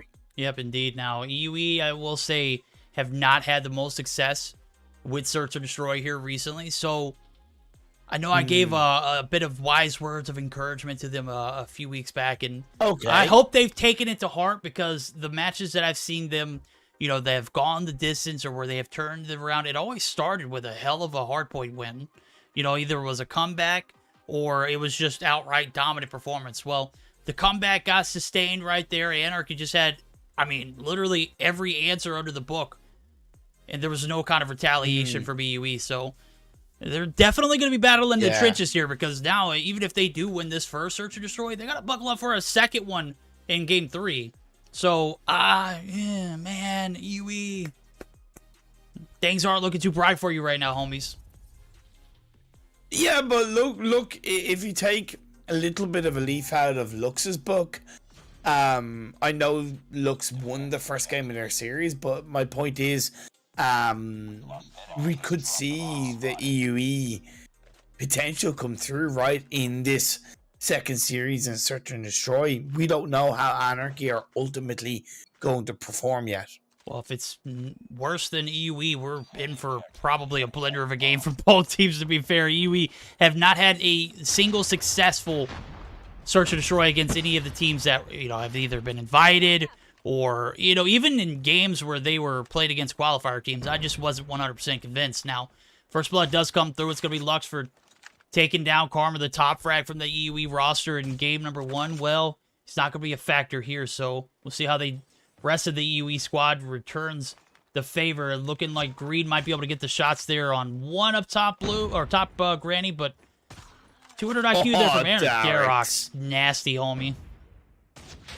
It is going to be traded by Rick onto Luxor, but Razimo instantly going to take down Kree, and that leaves just 2 players left up for the side of EUE, Rick and Greed. Let's see if they can get a little bit greedy as Rick puts Razimo down to a sliver of health. Down he goes, followed by Greed on the other side. So just like that, we're looking at a 2v1 in the favor of EUE. Nev, last hope here. Bomb's been planted, so the work is almost done. You just got to find a way to keep these two off this bomb for long enough. Deli collapse comes through. Greed with the body shots. Intensity's high, bro, if you're asking for some trouble. Hit those body shots 100%. 2 on board for Greed. He gets the bomb defused. How? I mean, I thought Chivalry was dead. Rick just gives him the plant, or the defuse right there for free. I kind of love the vibes there for the CUE squad. Yeah, good start. What looked like a confident initial engagement by Anarchy, it kind of fell apart. And I kind of want to say it was when Darks went down, swiftly followed by his teammate, and there's just no response from the Anarchy side, and EUE took full advantage of that. Yeah, taking full advantage of any opportunity they can get, because they couldn't get any kind of opportunity in that hard point. It was just a disturbing one to watch if you're an EUE fan. It was anytime that they were mustering up for a break, it just didn't happen. Kree, good night, bro. Shots. Back alley area. Karma is still alive. He's got the advanced artillery in his hands. Looking better than ever. Now it's a 3v4. The trades are in 1 for 2 style. Make it 1 for 3. But Genius there to quickly retaliate. Kree drops. With about a minute left on the clock. Still got plenty of time for this Anarchy squad to muster up for a bomb push. Well, Nev, homie, should not have won that gunfight. I swapped over the last second. By the way, just real quick, especially because he has the bomb, that skin on Genius, that Kilo Beautiful. Demon Song, it's so beautiful. Like one of the nicest gun skins I've seen across multiple games. Very, very cleanly executed, but we're looking at a 1v1. Rick is down to a little bit of health, and Genius not only has a good looking skin, has a good looking plays. I think Day claimed this one to be the best looking like skin of any title that he's ever seen. Like he's seen, you know, legendaries and other CODs. I don't think it's really comparable to the console version because I mean, without Black Ops, you really don't see any creativity as far as skins go for COD console. Right here, we see some creativity for EUE. They find 2 off the bat, but we saw last round. I mean, they get the trades early, but doesn't pan out. Genius with the Genius 200 IQ peaks does find another lacking. We've got 2 for 2s with 1:30 left. Plenty of time to make something shake here for the side of Anarchy. Okay. Good thing is that they have the bomb. Dark's with it. Followed by the CBR in his hands. He does take a little bit of damage. Has to be careful. Karma is going to take down Genie. So good play from EUE. But that 1v1 needed to be won by Darks, and it was. We're now in a direct 1v1 between Saz and Darks. Luckily, like I said, the bomb in the hands of Darks does allow him to dictate the moment to either plant the bomb or go for a little bit of a bait. Right now, Saz is guarding the A bomb site. Yeah, he has played it as cool and collected as he can. Derek's the demon, looking to make the rotation through, and I don't think he has any information on where Saze was. Saze did get the info of where that player was, but it looks like it's delayed because Homie's just now peeking outside of the A bomb site. Maybe Homie went AFK for a moment. Maybe a little bit of loss in translation, but sure enough, here's the ensue. It's 20 seconds left on the clock. Derek's looking to make this A push over. I think he did spot Saze. Gets the info. 15 seconds. Time's literally dwindling. Saze! Really? All right. Hey, look, that was a bold challenge, and if it didn't pay off, we would have put you right on the cross, homie. There ain't no way you redeem yourself. Bold challenge? That was about as bold as it gets. Yeah. Yeah, that's because they kind of had to go for it, whereas there's Saze don't. No Saze need. doesn't. Saze is on the defense. Yeah, but there's no need for why not go for the bomb plant and then run rings around that last player? Go for the kill is incredibly reckless. Not worth the risk. Well, I mean, for Derox, yeah. For Saze, even more. Saze defending. Not wrong, but yeah. Okay. I mean, it was bold for both. Fair. Like, obviously, Derek's had 15 seconds. Either get the plant or get the kill. He literally held the haystack, and my God, Saze comes through, balls to the wall, right on top of him. Fair. Either way, we're into this next game and next round, should I say, and one player of EUE is out. That is Greed, but they do still have the body advantage 2-1 in the favor of EUE for the time being. Darks is going to get absolutely sniped to smithereens by Saze, the keeper of the world so far, and looking to shut down Anarchy. Now it's just one player left. Genius can do nothing about it, and I said EUE might be looking a little bit better in Search and Destroy, and looking like it so far. Looking like it indeed now, as here comes 3 rounds in a row there for the side of EUE. Even after the bold ego challenge from that 1v1, Saze proves to be the boldest of the bold, and here comes the aggressive push. It is met with equal force. And homie, that round ended in 13 seconds. Wow. That's about as long as day lasts usually. 13 seconds. Hot damn. I was going to say the same thing. Christ, got him. Reason number 1000 why I love you, dude. Absolutely incredible. But Anarchy need to start loving themselves, because right now they look like they have absolutely zero self-love, because they are getting picked apart. Luckily, they get the kill onto Creed, a second on the Saze, but it is going to be traded. Yes, indeed. Only one casualty for the side of Anarchy. They're looking to play this as conservative as it gets on the defense, as it should be. Right? You push out in the open, you know, play stupid games, get super prizes. Well, Rick, he is being as aggressive as he can. He's on the attack now. And we've got the good old 2 for 2s coming through. 1:13 on the clock. Bomb still in the hands of Rick. I love the aggression, but I wish it was by someone who was not carrying the bomb. Nonetheless, Greed looking to clear off the A bomb site. There's 2 players there effectively. Now there's only one. Genius can hold his on. And I was like, oh, the hell, why did Starwicker leave the lobby? Well, I mean, that's because Starwicker played in the last series, and it doesn't matter. I saw the message pop up on screen. I kind of got worried. Rasmo gonna get taken down. 2v3, 2v2s. Genius is at least able to even things out. Fortunately, he cannot survive for much longer. And now Nev is a final player. I'm rooting for Nev. He talked to me in chat coming into this game, and he gave me some good words of encouragement, and I'm here to give him them back in return. That's what I want to see. Keep it up, Nev. Consistency is key. He's got one. Let's see if he can be consistent and find the second to shut Karma down. Oh, he played that beautifully, homie. The smoke comes through. Maybe he should have threw it on the front side of the barrels instead of the front side of the farm or the haystack. My guy, Nev, 200 IQs, get the nade shot. Of course he's going to push it. There's nothing that homie could have done on the flip side of things. You going for the bomb plane. You just, hey, let me get this off first, and then we can handle business. Wrong. There's no time to waste. Nev plays it to perfection. And we've got a 4-2 now. They answer back here as we flip sides into defense. A little rocky, though. 1-for-1s. I don't know if I can handle 1v1 scenarios being the outcome. 2 1s coming through, making 3 1s. EUE just clearing house here, homie. Damn, Daniel has not been a good game so far for Luxord.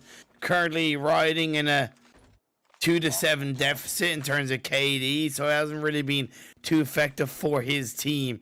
2-4 against the members of Anarchy. Rasmo, oh no, instantly traded. One side of the van will only protect him for so long. Luckily, Darks is there to get a kill onto Greed. He's now going to be able to play down on the bottom side of the stairs, but he has to make a push. 20 seconds left on the clock verdict. 20 seconds indeed. Now it's only getting shorter. As we're looking at his shot's going to come raining in. Split decision. Saves, gets the kill. And we're on map point. I said we might not see a game 3 here earlier. I might be wrong. Jesus Christ. Caster Curse at its finest, and it's only perfect that it's the first day that Imperium graces us with his presence, right? We're going to keep him up all night, chat. We're going to make sure he gets the most value for casting EU and Greed. He's getting the most value with his shots. 8 kills on board. Does find Nev out in the open. The wallbang, actually. In a perfect way here to potentially end this search in favor of EUE. Nev goes down first. Luxord on the Greed as well. Said he wasn't really having that good of a match. He might be looking to redeem himself as well as his whole team's chance in this series. Anarchy are 1 game up. They can't technically afford to lose this, but idealistically, you don't want to take it to game 3, but they're looking to shut this one down as quickly as they can. Says is going to get taken down, and that is a round in the favor of Anarchy. That is more like it, boys. More like it indeed. Now is dude, I did check Discord. I gotta enter, Wait. Yeah, I'll do it after this one, but certainly this series is looking pretty solid so far. Whoa, hot damn, homie. Whoa. You don't think I have trigger discipline? You sound like Day now. No, you don't sound that bad. I'm sorry, homie. I never disrespect for you like that. I thought I was talking to today, and he's in bed, But anyway, Oh, Karma! Hot damn, homie! I'm sitting here going back and forth with you, and this guy is running circles around. He literally puts shots on the barrels guy, redirects to the guy in front of the tank, dumpsters him, and then pulls out the Renetti to finish off the 4-piece, the perfection. We're going to a game 3, and ladies and gentlemen, it's late as hell, ain't it? Imperium, 6-3 win. EUE have been studying every bit of the scouting report, and it has panned out. The Search and Destroy game, I mean, flawless. 6-3 win over Anarchy. They got bullied in the Hardpoint. They did a little bit of bullying themselves, though. Well, again, the one player that really stood out for EUE was Karma, and he did it in the Hardpoint game, right? But when the team had a little bit more time to control the pace, as well as, to be fair, there's a couple of moments of throwing for Anarchy in a few of the rounds. It was really all EUE along the way, and Karma really led the play in that regard. A valiant deserving result for EUE and Anarchy. Definitely gonna, as quickly as possible, gonna have to go. I don't want to say back to the drawing board, but they're really gonna have to think how they really get the better of EUE in this game 3. Goddamn, 3 series, 3 game 3s. Pooh. Yeah. Let's go. Well, yeah, and that's actually led us to the fact. I think now's a good time, right? Message has been received. Yes. Yeah. We are not go going to be seeing that 4 series tonight due to time restraints. It's already midnight Central European time. There's no way we're going to be able to have this 4th series on board for the night. As I was taking a look at it, it was going to be 117 not found. Are you serious? We're not going to see a single 117 not found series for the entire year. And this was going to be our marquee match of the night. Granted, we've had 3 games, 3 series in a row.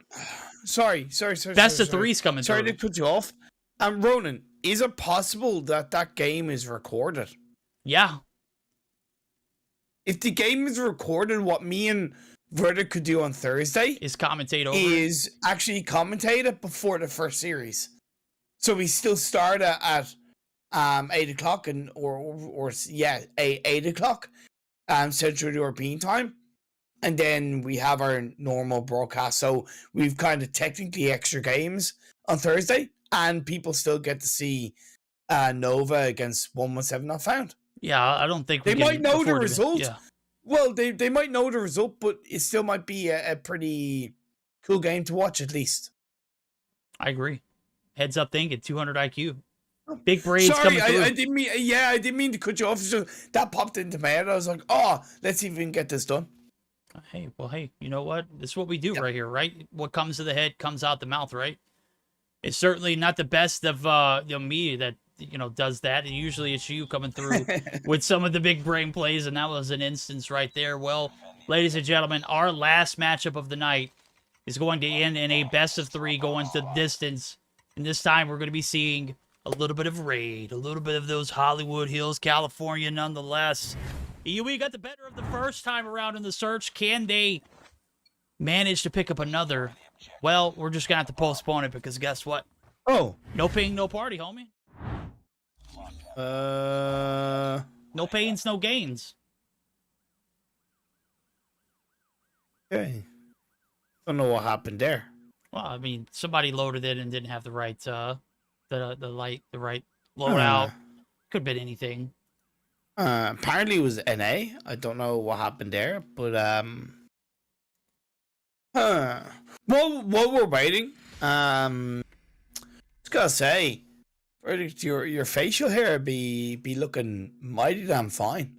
Oh, I love the heavily true. Yeah, bro. but I love that shit. Yeah, true. But, sorry. Yeah, but man, your stubble. Yeah. Oh man. Oh. Sexy, man. Mama. Sexy. All right.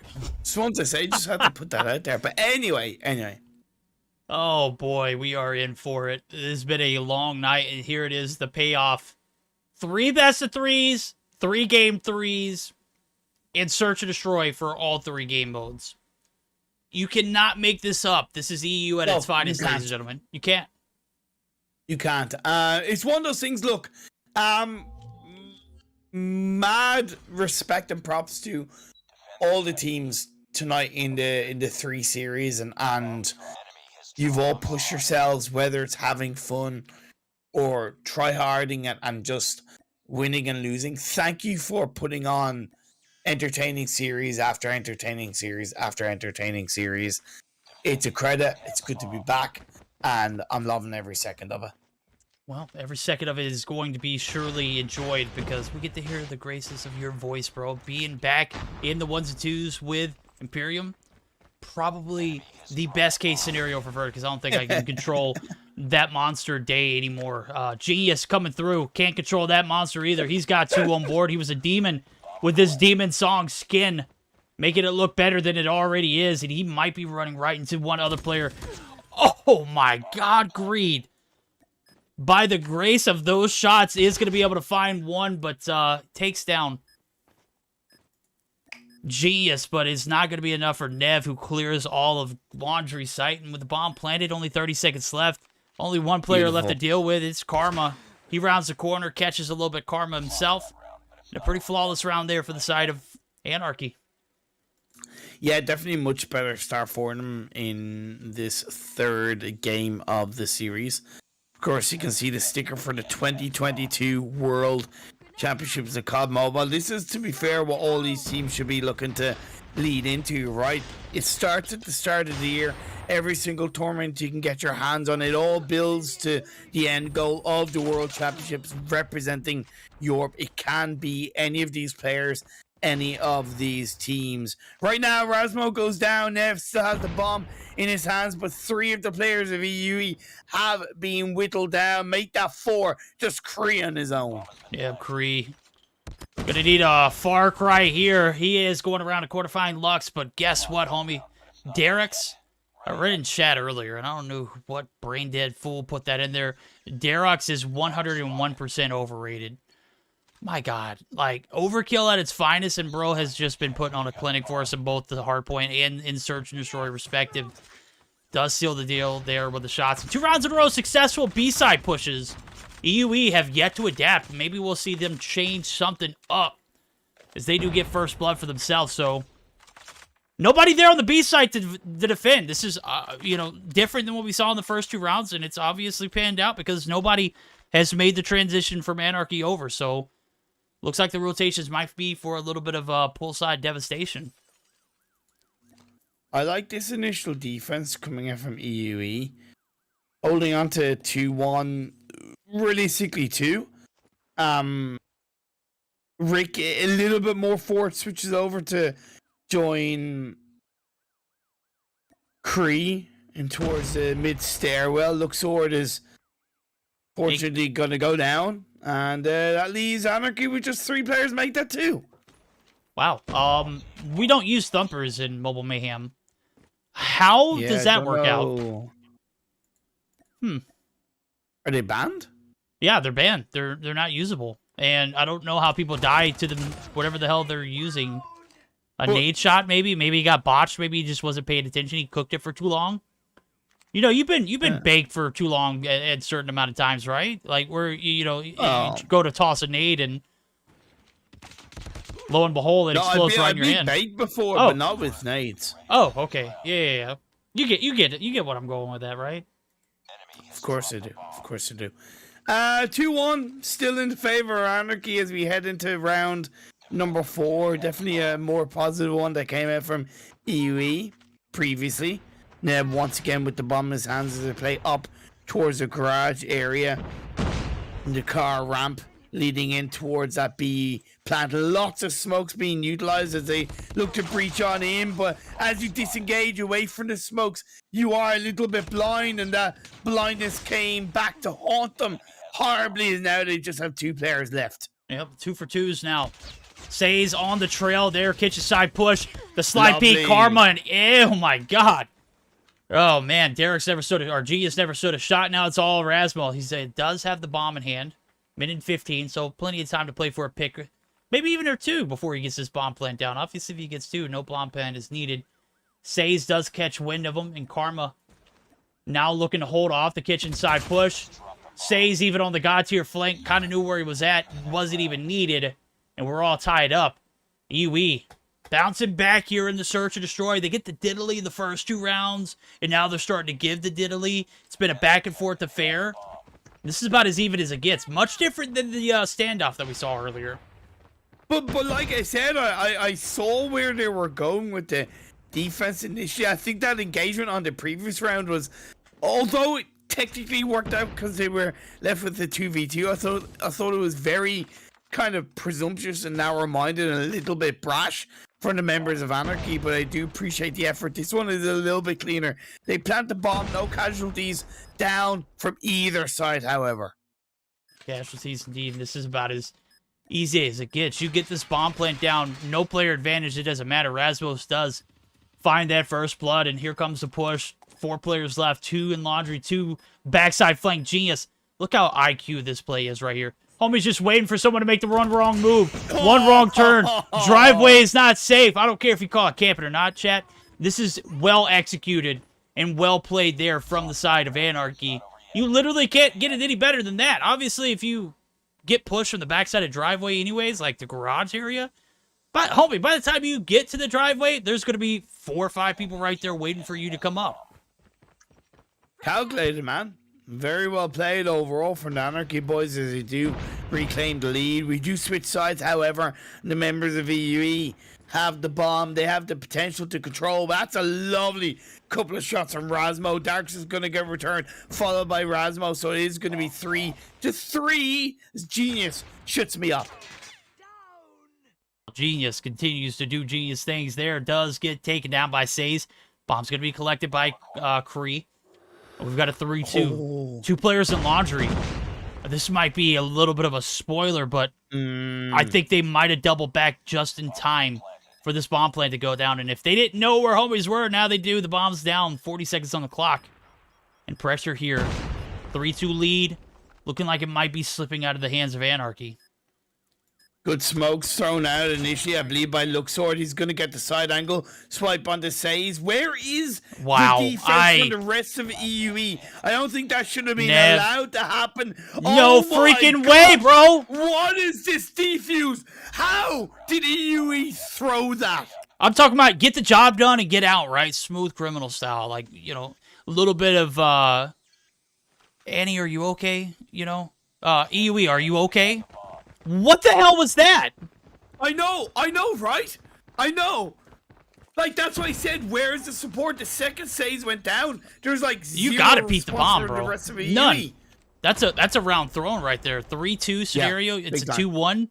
You're telling me not anybody was near the bomb site? Homie's sleeping.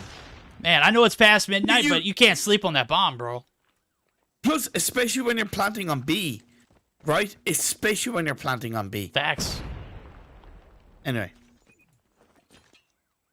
Let's see if they don't throw this one, as they do have a 2-body advantage with that bomb going down on towards the B side. The defense is going to have to be important, but Nev is at least going to put a bit of pressure onto EUE. Yeah, indeed, Rick. Looking to hold off the transition, catches him out in open. Good shots, good placement. And now it's only 1 player left. They're going to deal with him. No need for a ninja defuse here if you can't get to the bomb, right? Well, that's what happens when you plant B. You have the numbers. Obviously, mistakes were made.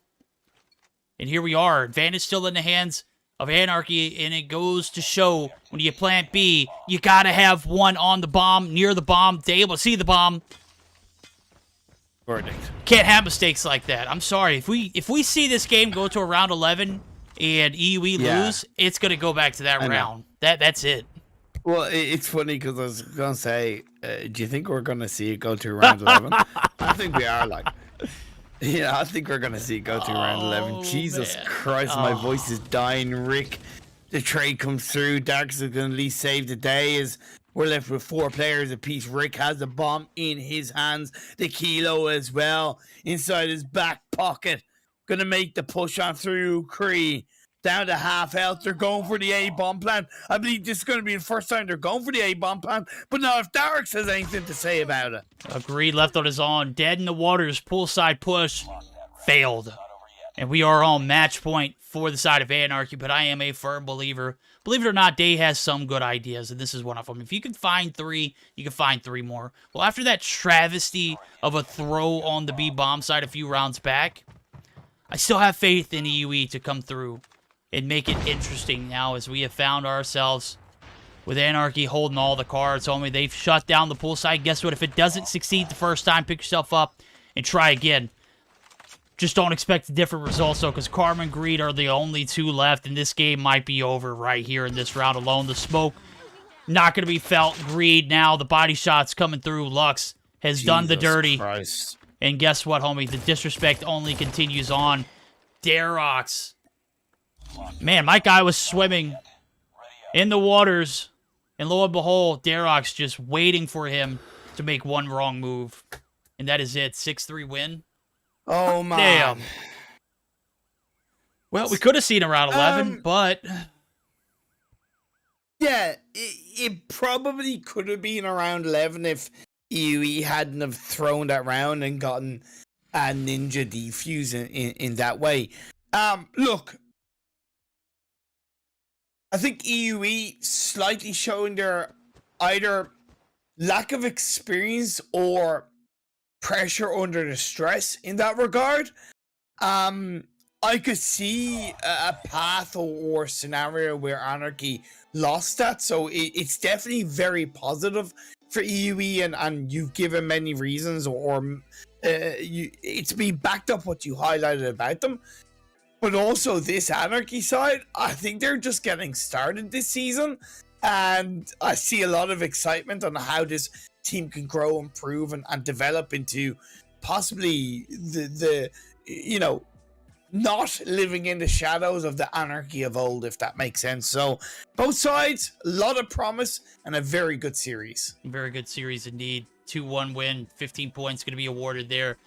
They have shown up and shown out. They kind of got, a little off track in that standoff, but yeah, Raid has never looked better, even with the Ninja Diffuse coming through. Anarchy, just played ultimately better in that lack of experience for UE. Even though they are making steps in the right direction, brain dead plays like that come back to haunt you.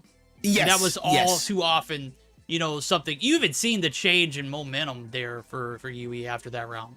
Like, even with the 4-player push to the B site, they get the bomb plant down, everything was covered. I still just didn't feel that confidence from that squad. And again, 2 rounds in a row, they get shut out right on the A side push. You gotta be a little more patient before you push. And they didn't learn the lesson the first time around. They didn't adapt. Yeah, they do earn 5 points though, so I gotta say, Imperium, we had a hell of a night, didn't we? Woo!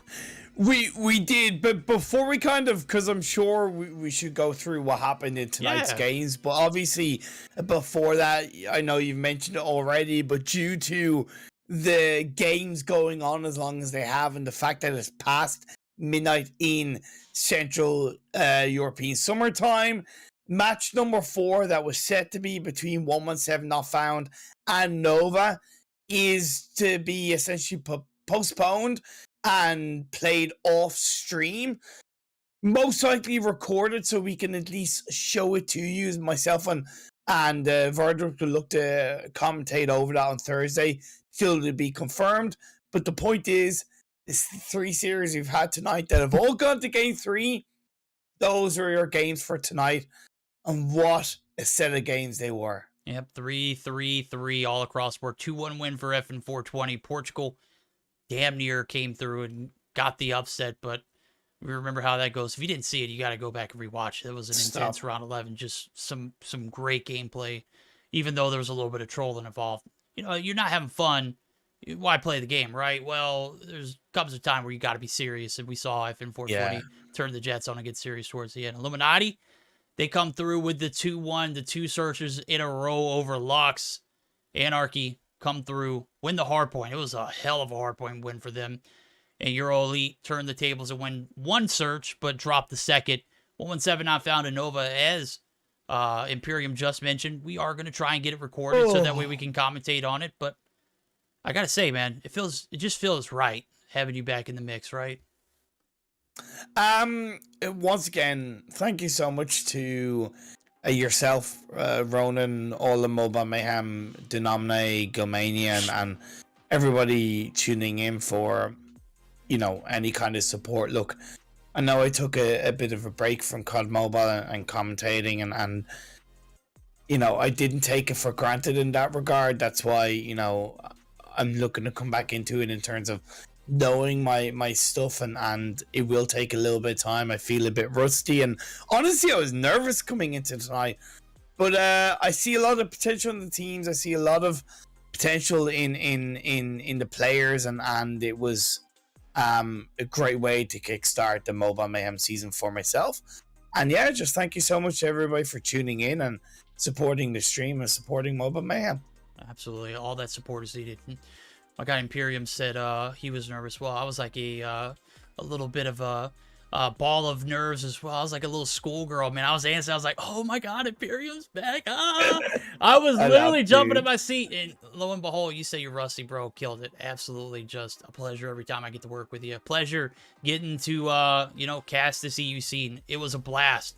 It has been a blast. It's going to continue to get better. Today was a banger. We'll join you back live on Thursday night, 9 p.m. Central European time. You don't want to miss out. Once two again, going to be Imperium and myself. So we're going to be signing off. We're going to send you over to one lucky streamer. Again, I don't know who that is. I'll find them sure enough. And make sure you tell them that Imperium and Verdict sent you and that Denominate is a bot. Gil is a sexy Jesus. We'll catch you next time. And we are off the air.